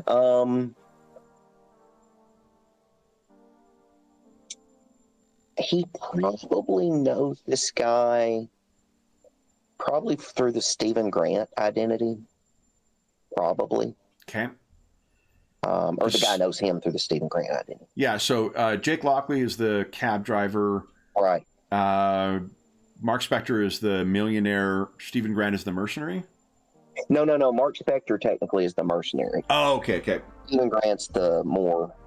The refined, okay. Yeah. Okay. So I'm thinking that's probably how he knows him. Okay. And I think we had our Mr. Grant illustration as well. So are you having Frenchie drive you out there then? Yeah, I think that's what's going on. Yeah, I think him and Frenchie drives him out there. Okay. And let's see. Boy, I hope this is worth the look. I'm just finding your Stephen Grant ID. I thought there was a picture. Yeah, there's definitely. Oh. Because I think it was at one of the very first episode or so that we did. Yeah, here it is. Got it. And it's actually under Stephen Grant too. Imagine that. Yep, there he is. So, yeah, and there's Marlena next to you. Mm-hmm. So, you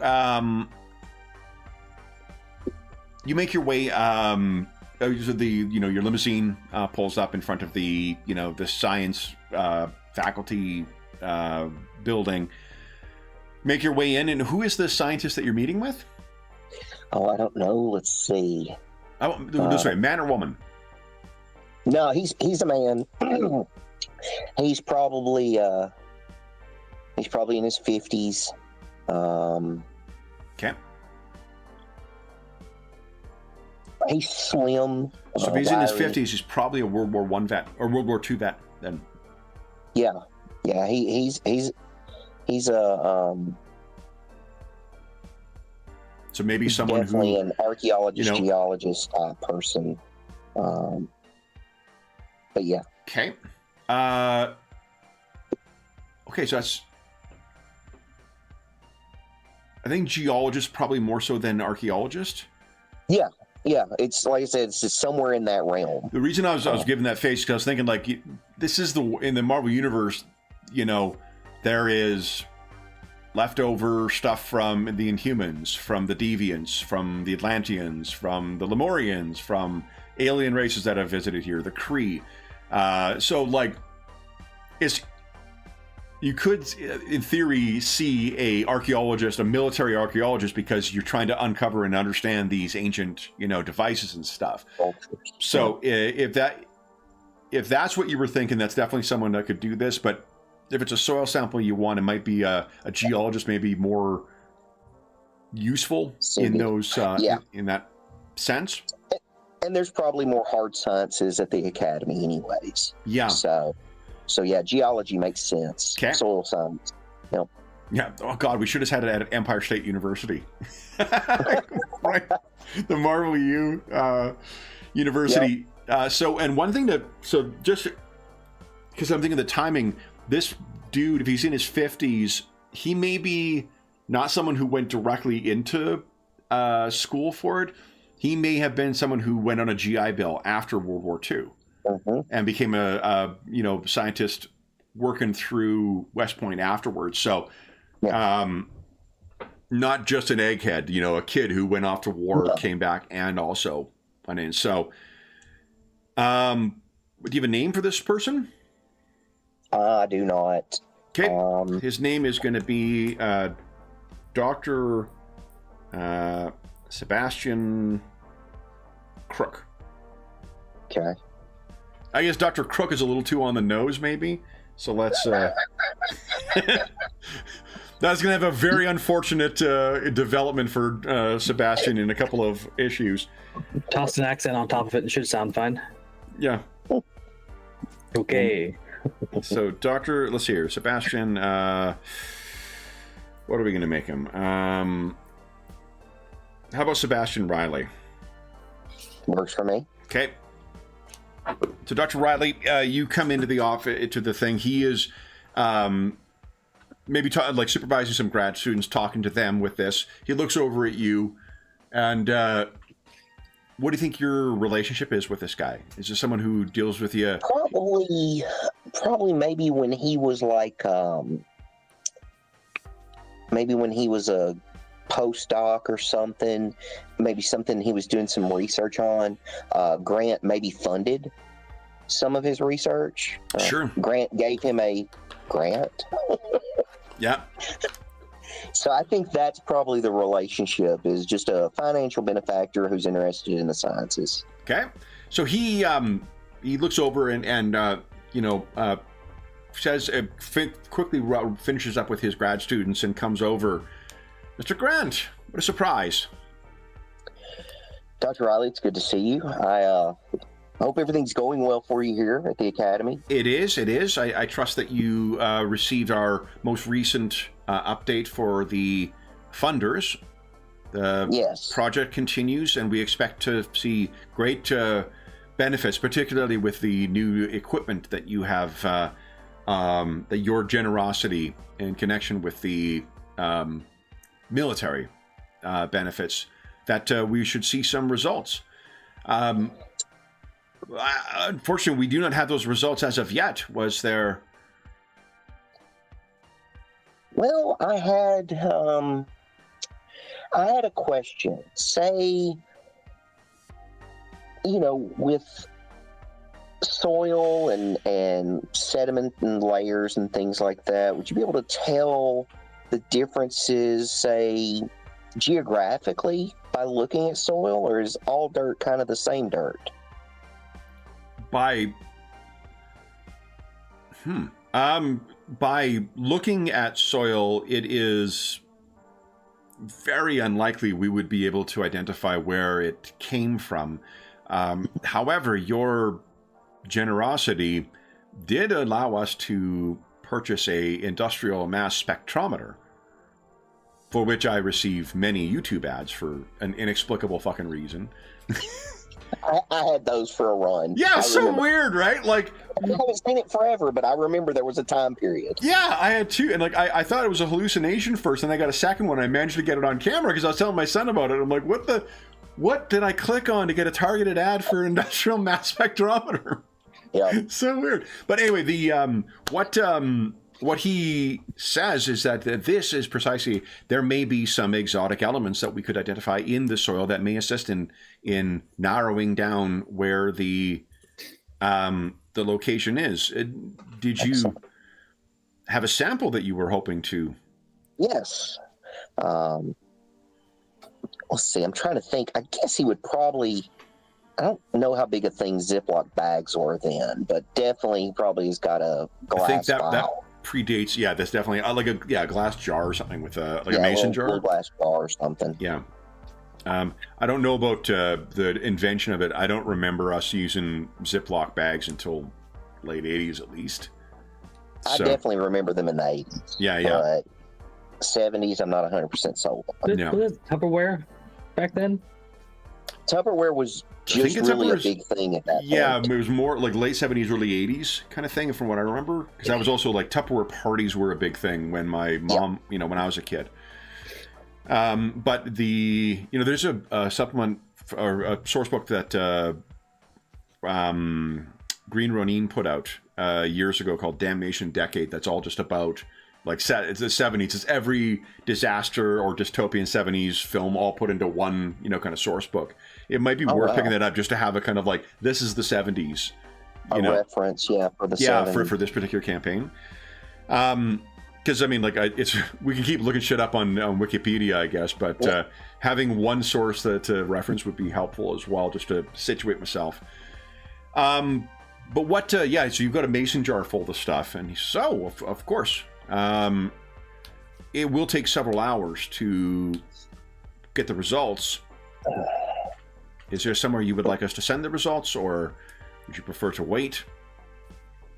I definitely don't want to wait, because that's going to push it late getting back, because it's already the afternoon. He probably just gives him his number and says, just call me with what you find out. I will. So, good. So unless there's anything else you wish to tell Dr. Riley, then he will take the jar, and you can give us a logic. Well, logic. Please, with an edge. Logic with an edge. Go.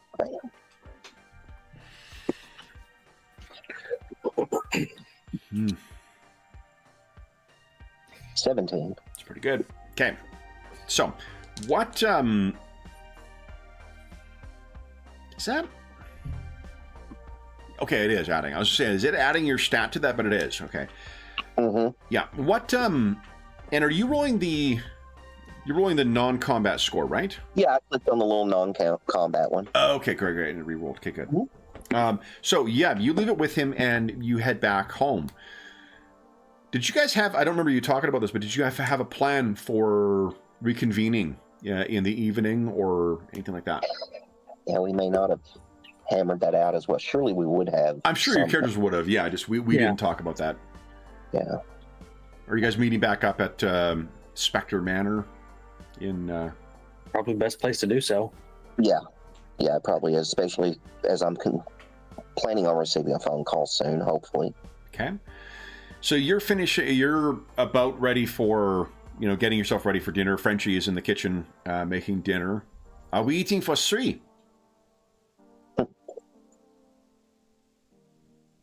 Mark looks at Blade, kind of raises an eyebrow. Yes, I eat food. Yes, Frenchie. 3 will be wonderful. Yeah. And he heads back in to cook. Blade, what do you tell Mark or Stephen, or is it Jake? I tell him that the Kravanaugh, I think. Kravanaugh. Apparently their lineage is down to a single heir, and they're pretty much on rough times. They came here being fairly rich, and the money did not last. I also found out a bit more about this Gorcha, ancient vampire, went dormant at the same time Dracula did, and now he's active again. They're really spooked out by him. I think we should hit up this Kravanaugh guy and see what he knows. Okay. So no direct link between Gorcha and Kravanaugh, but because of the coincidence, you think? The only link we have is that he said something about Kravanaugh when we saw him. Okay. So. Okay. Fair enough. Let's wonder. Were you able to locate where he's at? Oh yeah, I know the building he owns. So awesome. Okay, great. So that may be the best place to start. Whether we wait till morning is another thing. If this Gorcha is looking for him. He might find him quicker than us and get him tonight. Yeah, we need to get there fairly soon. Before the sun goes down. Okay. Yeah, deal. Anything else? I think that about covers it, what he found. So then just before dinner is when the phone rings, and Frenchie, of course, answers. And he says, Mr. Grant. Monsieur Grant. To you. Yes, it's the phone. He's All holding. right. So you walk over, take the phone. Mr. Grant, it's Dr. O'Reilly. Oh, doctor, how wonderful. Yeah. What have you got? Mr. Grant, do you have more of that soil on your person, or have you been exposed to more of it? Well, I have more, but it's not, it's not on my person. So we have run the spectrometer on the soil, Mr. Grant, and it is not at an urgent level of contamination, but there is a significant amount of fallout material, of a fission reaction. There is radioactive material deposited in this soil. If you have more of it, it would be wise to either treat it as if it was a hazardous material, or to dispose of it in a manner as you would with any other mildly to moderately radioactive materials. It's very interesting. Will, I'm going to hit reconnect, guys, because Will is frozen on my screen. Yeah, I am frozen. I see that. No, I got you frozen again, Will. In the exact same Hold on, pose.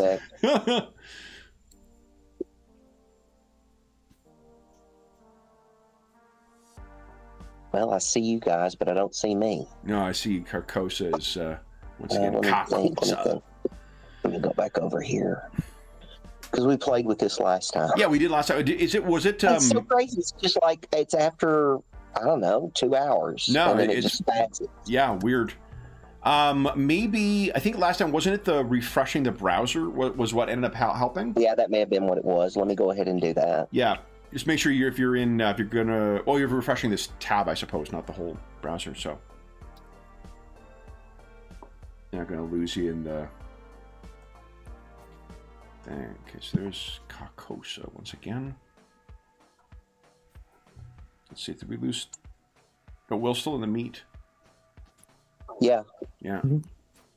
Yeah, I've lost all of your cameras when I did that refresh. Let me go check my settings again. See. Everything looks okay. Ooh, wait. See a There spinning y'all wheel. go. Mute. I can't even mute myself. Okay, hold on. Here, go. I don't know why it does this. No, it's really weird.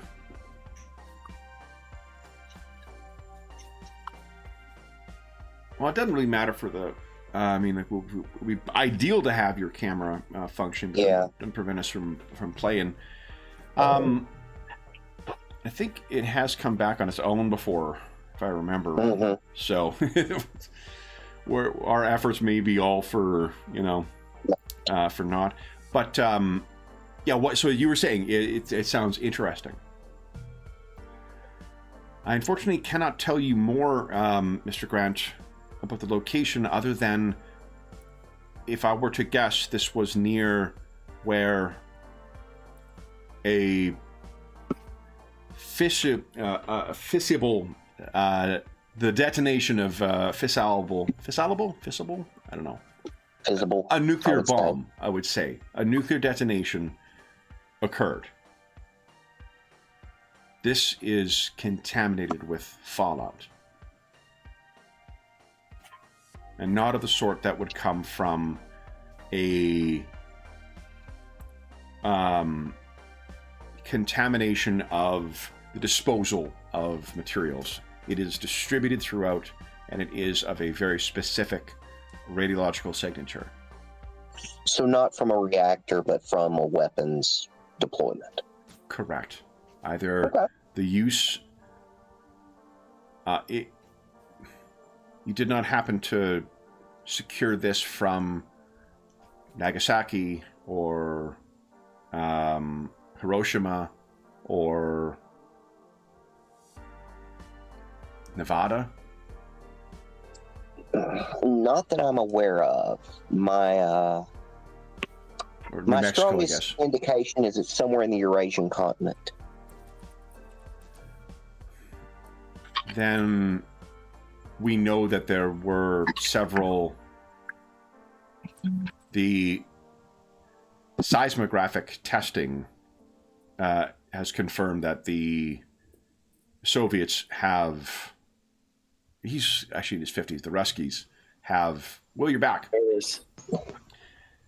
The Ruskies have conducted testings in the Caucasus Mountains and elsewhere.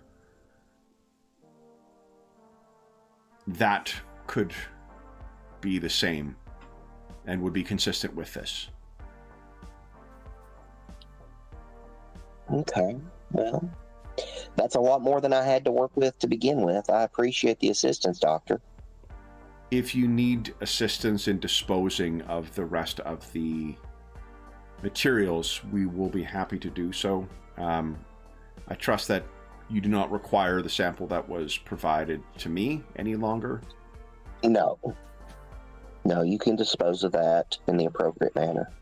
Well, then, if there's anything further we can be of assistance, Mr. Grant, please don't hesitate to let us know. Otherwise, we will provide a further update through your foundation in due course.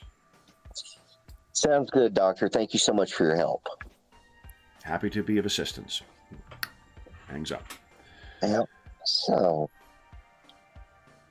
Yeah, fascinating. So he relays the information of Blade, especially about, where it could have come from, based on what we know about Soviet above ground. Blade makes a wisecrack about how a lot of superheroes get their powers from radiation, and do we have a superpowered vampire on our hands?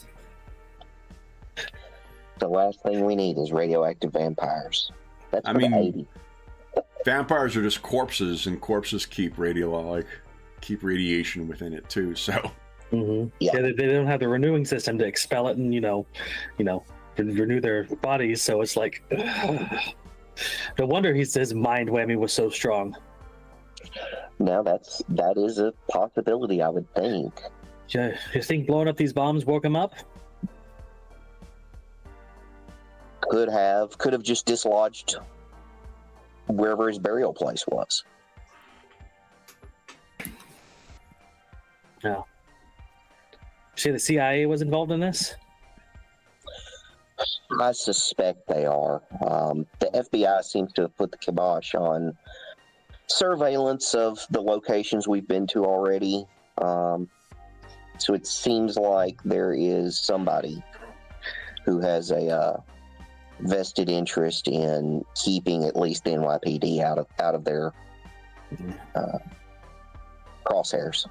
I imagine with how big of a stink they throw up about nuclear weapons, radioactive stuff like this would immediately catch their attention. Yeah, maybe that's what this is all about. I don't know. You can just imagine them going ape crazy over finding some radioactive material and not being able to trace it back to their stuff. Or they could be using it for who knows what.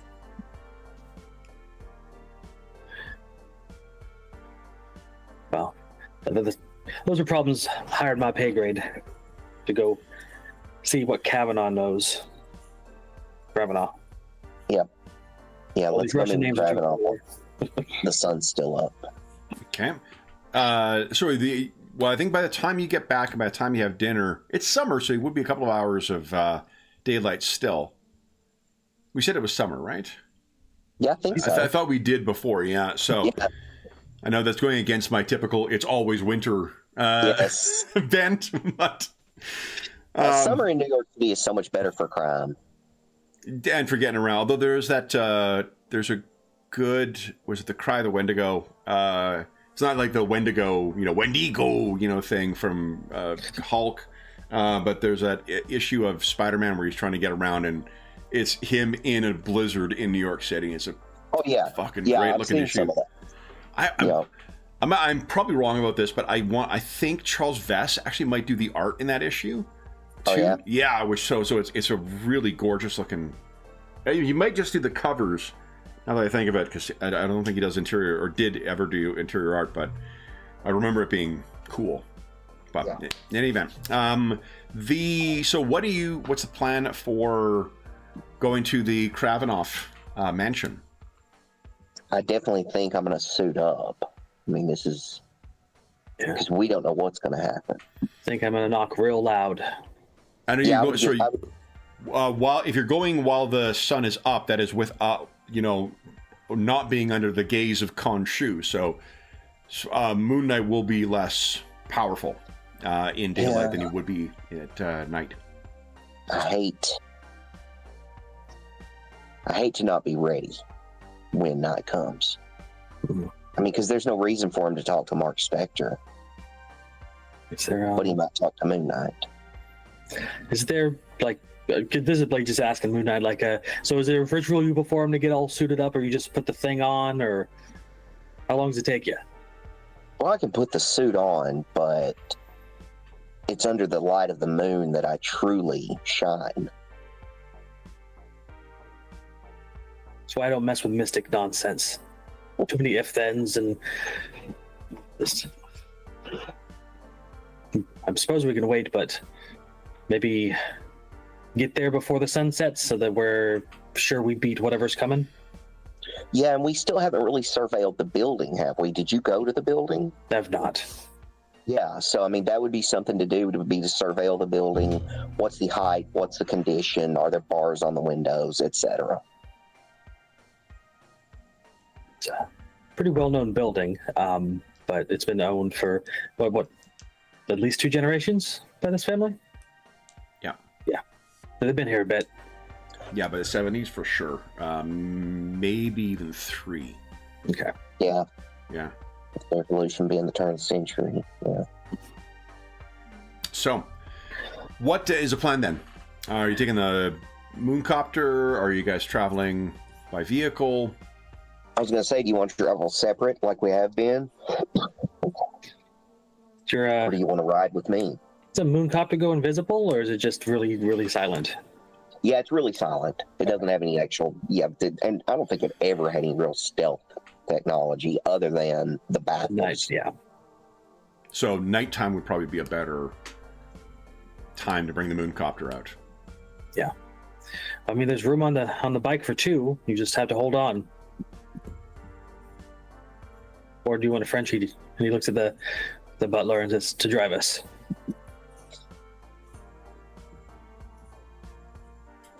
Yeah, we can do that. Take the limousine? Yeah, take the limousine. Okay. So if you're parked outside before, why don't you give us a... hold on, what is your vigilance score? Let's see here. My vigilance is a 2. 2. And bleed is a 3. Okay. No, I gotta get, because we've now played this 3 times. I gotta get some. There's some fan-made profiles that have some characters that are just aren't in the existing stuff yet, and I need to get them printed just because it'll be easier to reference than looking them up on PDF. So my stupid head's turned the whole time. Much as I'm sure you guys are enjoying the view of my headset. Probably better if I was facing forward. Okay, let me just check here.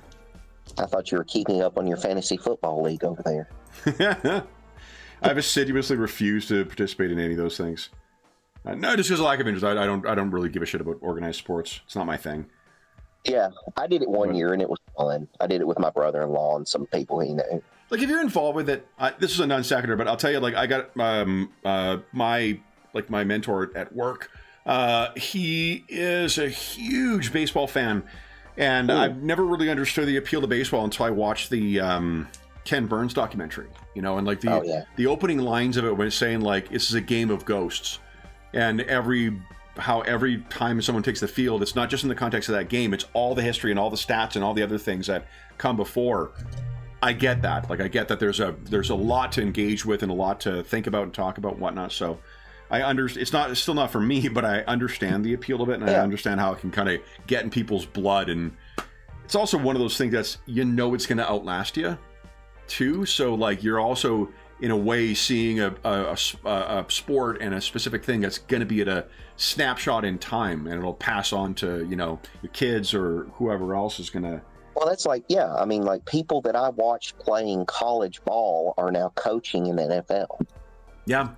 I mean, that's just crazy to me. People I grew up watching, so. Yeah, and NFL is like really only a 70s thing, right? Like NFL more so than any of the other sports is a TV sport.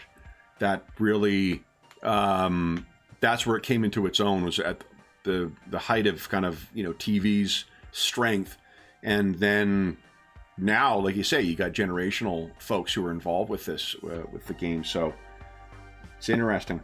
I'm trying to remember when they merged. Because I remember the 70s is when we actually have cases that we read in copyright law that are from the 70s, because they were also actively litigious from the get-go, and those are older cases in Canada. 80s, I think, not 70s, but I think it was originated in the 70s. Okay.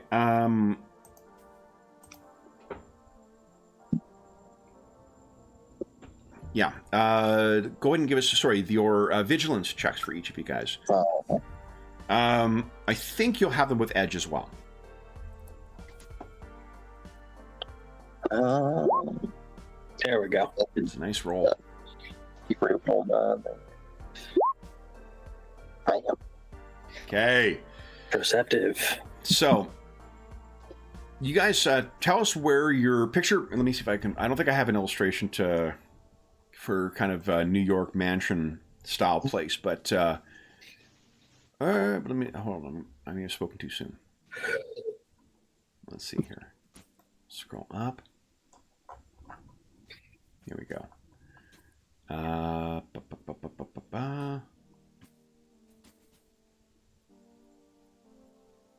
No, I don't have one. But you can picture it is, it probably takes up about half a block by this point. So even the fact that it doesn't have the whole block, any longer for its space probably speaks to its diminished status. It's probably a 2 or 3, maybe a 3-story building, nice kind of on the corner entrance to it. But again, like not well kept. And as the day gets longer and the shadows of the surrounding, buildings are cast onto it, you can easily see that there's not really lights on inside either, suggesting that there's not really anyone going in. But with as the day is going on, whether this is just your own instincts or whether this is the influence of the coming of Khonshu, as it's not up yet, but you can feel the moon coming.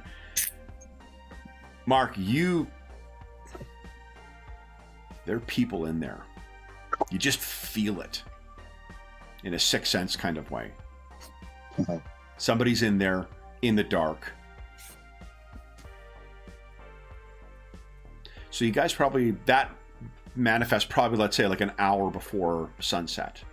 Do you wish to do anything while you're in the vehicle, while you're looking onto this place before you go in, or do you want to wait until sunset? I guess we need a direct operational plan. Is it just to go knock on the front door? Unless I'm sneaking in, that's what I do.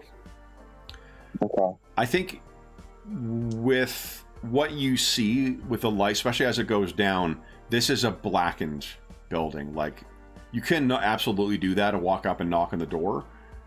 There's nothing that tells you there's life inside there. This is just a gut feeling you've got that somebody's waiting in there. Are the windows actually like blackened, Kevin? No, just no.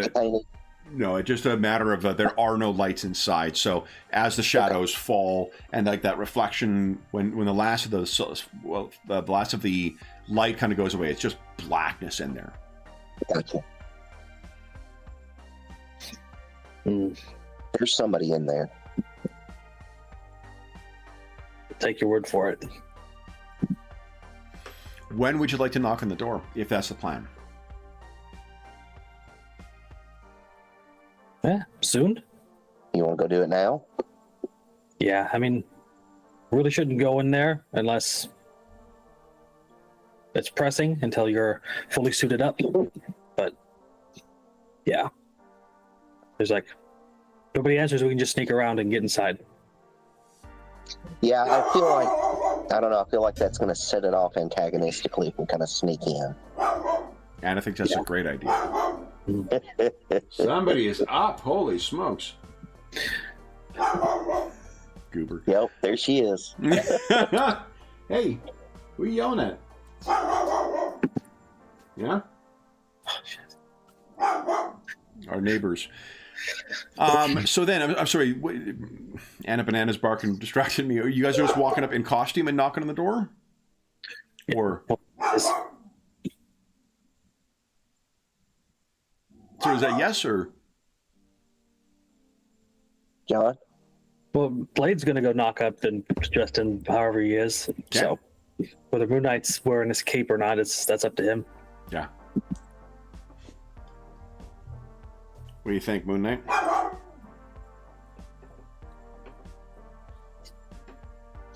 Yeah, I almost feel like this is the part to break out the white suit. Yeah. Mr. Knight's kind of... Yeah, Mr. Knight almost seems like it might be a chance to break him out. Sure. So, and I mean, we haven't seen a 70s suit style Mr. Knight before, too. Yeah, big old butterfly collars and whatnot. Yeah.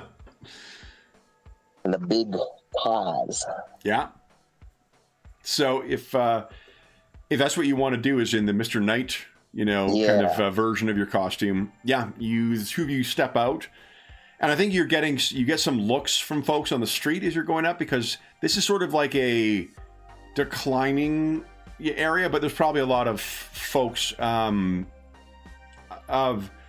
like young professionals who may live in the area still, because like the buildings are nice enough, and it's not where they would ideally choose to live, but with some money. So you're seeing some people, as you're heading up there. Shadows are getting quite low. You walk up to the front door and rap on it. Yep. No response. If you rap again, you can see someone walks by, an old lady walking her dog, who kind of gives the two of you a quizzical look. Blade gives us a stereotypical grin at her and says, "Interested in a vacuum cleaner, madam?" Oh, she's scandalized. The dog barks at you a little bit until you kind of make eye contact with it, and then it pulls her away. I had to look up to see what Avon was selling, because I was going to use that, but it was 86, so I was like, I got to go further back than that. Okay. Yeah, it's either that or encyclopedias, buddy. Yeah. So you knock on the door again. 2 minutes pass. No sign of anything inside, nor any sign of anything stirring to, look out the window or anything like that. Okay, then that feeling doesn't leave you though, Moon Knight. Blade kind of looks around, see if anybody's watching, then he leans on the doorknob and snaps it. Okay. Yeah. Breaks. Door is open. He's gonna slide open and says, "Oh, hello, sir," as he walks in, just if anybody's watching. Okay. Moon Knight? Oh yeah, I'm following right behind him and probably closing the door behind us. Okay. And what you see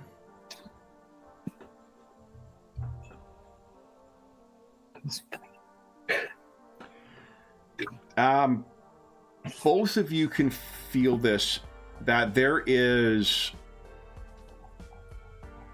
an omnipresent, the shadows in here, because there's light that will be coming in through the window.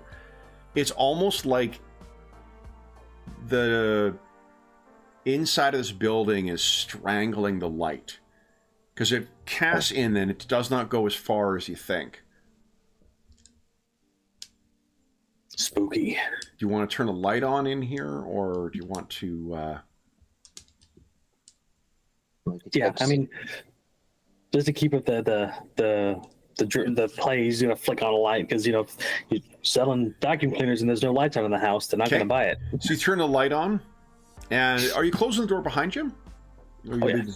I said we closed. Okay, the door so the light goes on, and you can see there's this chandelier that is above you, and it's sort of got flickering lights. There's some missing bulbs that are in it, but this place has a very aged opulence feel to it. Like there's wrought what do you call them, posts that go up on the stairwell, there's faded wallpaper peeling a little bit just at the edges, that likely was designer selections before. There's discolorations in some parts in the ceiling where likely water damage has begun but not fully begin to seep into it. Just everything has this ill-maintained quality but former grandeur. And as you're moving into, you can see there are also, even in the entranceway too, this is a place that is proud of its Russian heritage. There are aspects of it where, in a pre-revolution Russia, so there is, some kind of painting of Catherine the Great, in here. There may be a bust of clearly what's intended to be Ivan the Terrible.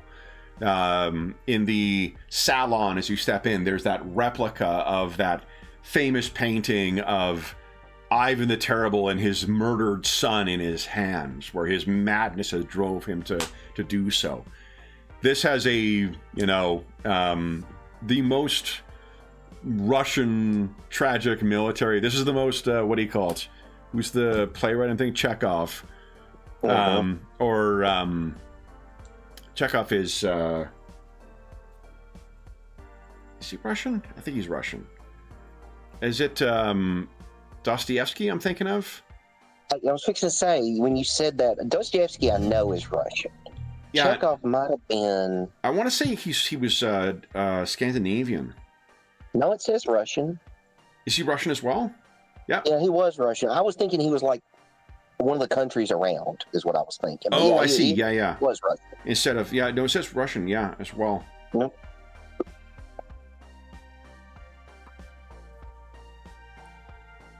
Yeah. So there's just everything in here has that feel.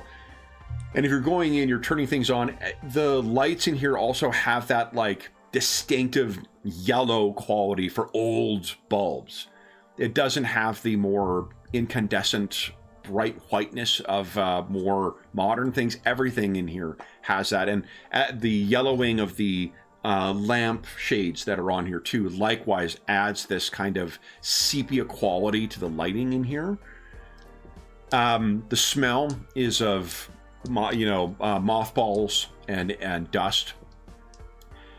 And as you're moving your way in, if you're turning lights on, what you're finding is in the main room, there's a flickering, and then the lights go out in the chandelier as you move from the hallway into the salon.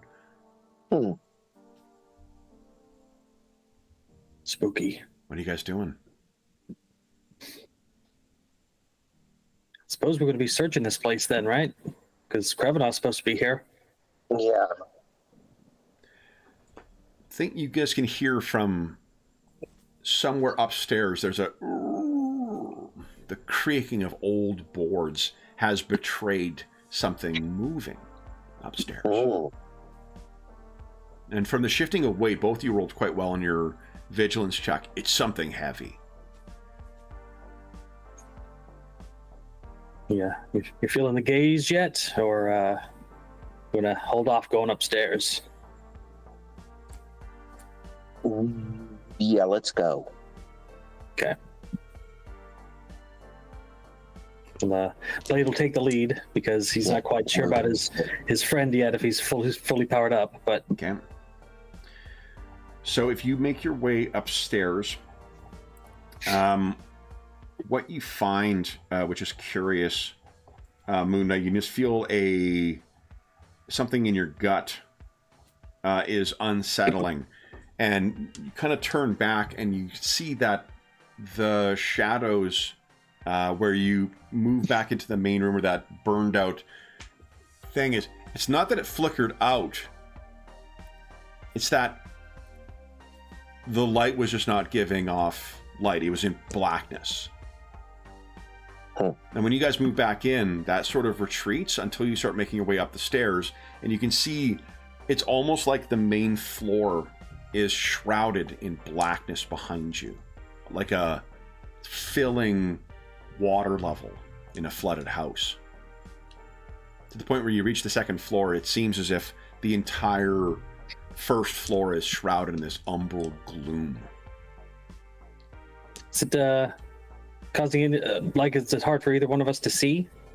As far as you actually cannot see the floor at this point. Oof. And like the way the light is being cast, it should be there.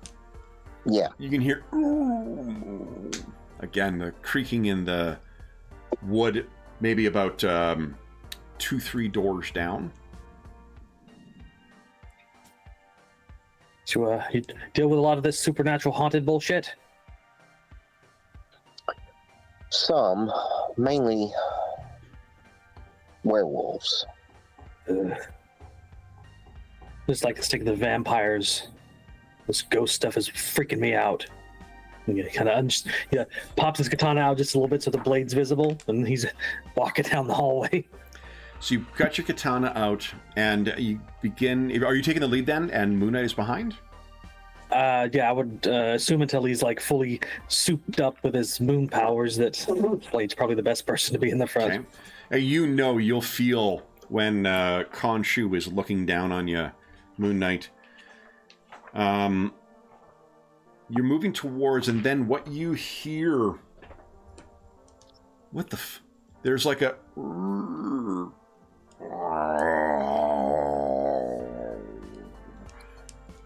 It sounds, notwithstanding my shitty imitation of it. You've not been around a lot, but you've seen on like TV or films at some point. It sounds like there's a bear in the room ahead of you. And Moon Knight, since you are behind... Your melee defense is a 14, right? Ah, shit. Melee defense is a 16, and then I guess it is a 14 without the moon, because I think I have a 2. Oh, does it? Okay, hold up. It doesn't spell that out on the character sheet. So your Moon Knight defense score aren't really. Your melee defense is a 14, and then. Okay, yeah, because it's. Do all your powers come from? Well, now there's nothing specific written on this character sheet. No, so I think, and I mean, like I think it's just like the mighty goes away. It just makes strength. Yeah, otherwise I don't think any of the other stuff is really like traditionally it's been, and we talked about I think we've been implying that because that sort of was the classic.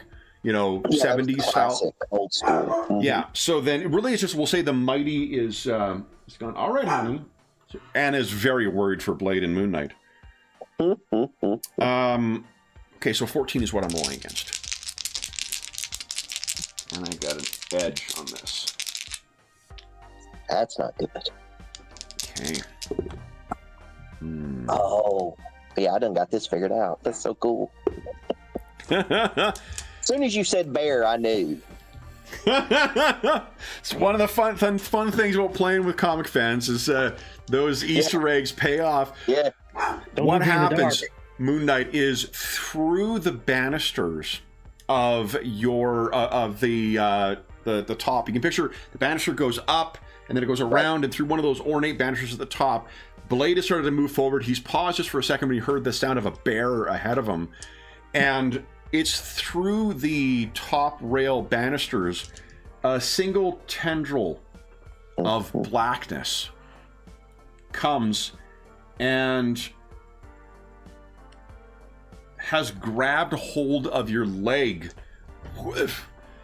and you can hear someone downstairs with a woman's voice says something in Russian, and you can hear from behind you the sound of someone is running towards you while you're being held in place by this tendril. You might almost call it Dark Force. Yeah. And that, guys, unfortunately, is where we're going to have to leave the end of this issue. Oh man, I didn't even see the clock until you said that. So then, for those, John, do you know which character that Will is alluding to here? I have an inkling, but no, my brain is foggy this morning, so no. What do you think, Will? I'm trying to remember what the team's name was, because they did have a name. They've had different things. The Soviet Super Soldiers is probably who you're thinking of at this point. Is that what I'm thinking of? That's probably it. But yeah. Ursa Major, and then of course Red Guardian. Oh, that's right. And I'm trying to remember, was she called Dark Star? She was called Dark Star at one point. Yeah. That's what I thought it was, because Alpha Force was my favorite Canadian superhero team. Alpha Flight. Alpha Flight, yes. Yeah. Sorry. I don't remember them having more than those three, except maybe the Crimson Dynamo sometimes. So Darkstar has a twin brother. Oh, really? Yes. I remember that much. Don't remember that. It's because the character is kind of lame. Oh, okay. Well, there you go. Vanguard. He was the dude with the hammer and sickle. Yeah. Right. I'd forgotten about him. Yeah. He later became Red Guardian. And it's not a terrible design. It's not the greatest of superhero designs for it. But they're bad guys, theoretically. So yeah. But yeah, so that is where we are leaving our cliffhanger. And it's interestingly, John, in the I fucking love Alpha Flight as well. And the X-Men expansion has all of the classic Alpha Flight characters all at rank 4. Are we about to get into a fight with Alpha Flight? Well, Ursa Major and Darkstar and Vanguard are all members of the Soviet Super Soldiers. Yes. And Red Guardian has been at times part of the Super Soldiers as well. Gotcha. So, but for those listening at home, thank you so much for joining us for part 3 of Debts to Dead Men. As is always the case, if you have any comments, questions, or concerns regarding the session, I'm telling you, Anna, or the session, the campaign, or the... Anna, hey, sweetie. I think they're putting up their Christmas lights today, so this is going to be a full day. Thank God we've got 2 sessions today, so we can have Annie yelling all day. Please don't hesitate to leave a comment in the comment section down below, and I'll endeavor to reply in a timely fashion. There's also a link down below to the Dungeon Musings Discord server. We don't have a channel for this game yet, but we do have a channel for assorted games where we talk about this, as well as most of the games we run on the channel, most of the campaigns we run on the channel, as well as things like Find a Group, GM Discussion. There's a terrific group of people that have make up the community over there, knowledgeable, friendly, and helpful, and you are more than welcome to join us over there. There's also a link down below to our friends at Noble Knight Games. Noble Knight Games is the preeminent unionized retailer of hard-to-find and out-of-print RPGs in North America. Not only do they have an incredible selection of new role-playing games, board games, and card games, they have an unmatched selection of hard-to-find and out-of-print RPGs, including a bunch of Marvel stuff. If they do not have something in stock in their extensive collection, you can put it on our catalog. You can put it on a wish list, and they'll send you an email when it comes in. And if you make a purchase of $10 or more through their website, be sure to enter the code MuserFrost, all caps, all one word. It's in the description of the video. You'll save yourself 10% on your purchase. That'll change on January 15th, 2025. So if you're listening to this after that time, come back to one of our more recent videos, and you'll find what the current discount code is listed there. There's also a link down below to something called Heroes Save Villages, which is one of the charity fundraising campaigns we run on the channel. I mentioned that my Dirtbag Stash is in relation to the Movember event, so if you do know someone else who is doing that and you wish to support men's health, or some men's health initiative through a really great organization, you can donate. I encourage you to donate through them. We also have the Heroes Save Villages campaign, which you can find a link to down below, which supports the SOS Children's Villages International Charity. That benefits over 80,000 orphan and abandoned children around the world. All donations through that link go directly to them. None of it goes to the channel or any other middleman. It just goes to help out those kids. And as a small way of saying thank you, we have one more day left of voting for anyone who has donated $25 or more since the start of the year. You can head on over to the Charity Initiatives channel on the Dungeon Musings Discord server and cast your vote for which of the Pathfinder iconics will make up the party in our next mashup session, where we will be playing a session inspired by the Rise of the Rune Lords classic adventure path, played with the Zweihander RPG, and you'll be able to vote on the last of our mashup sessions for this year. That will be using the Dracula Dossier, a terrific campaign product published by not Paradox. It is, I can't remember who the publisher is, but it is written by Kenneth Haidt. So a great horror source book.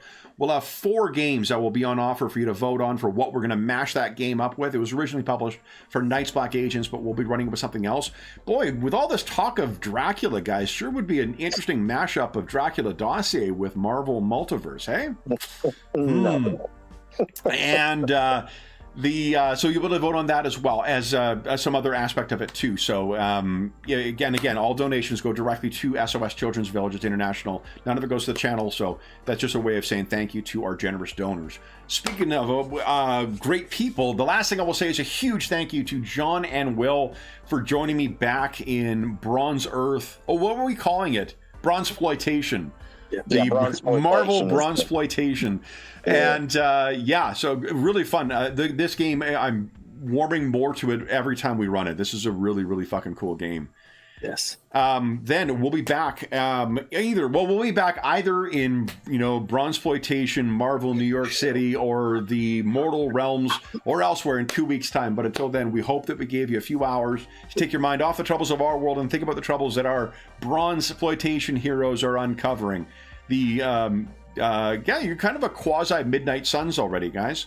And until we see you again, stay safe, stay healthy, happy gaming, and make mine Marvel.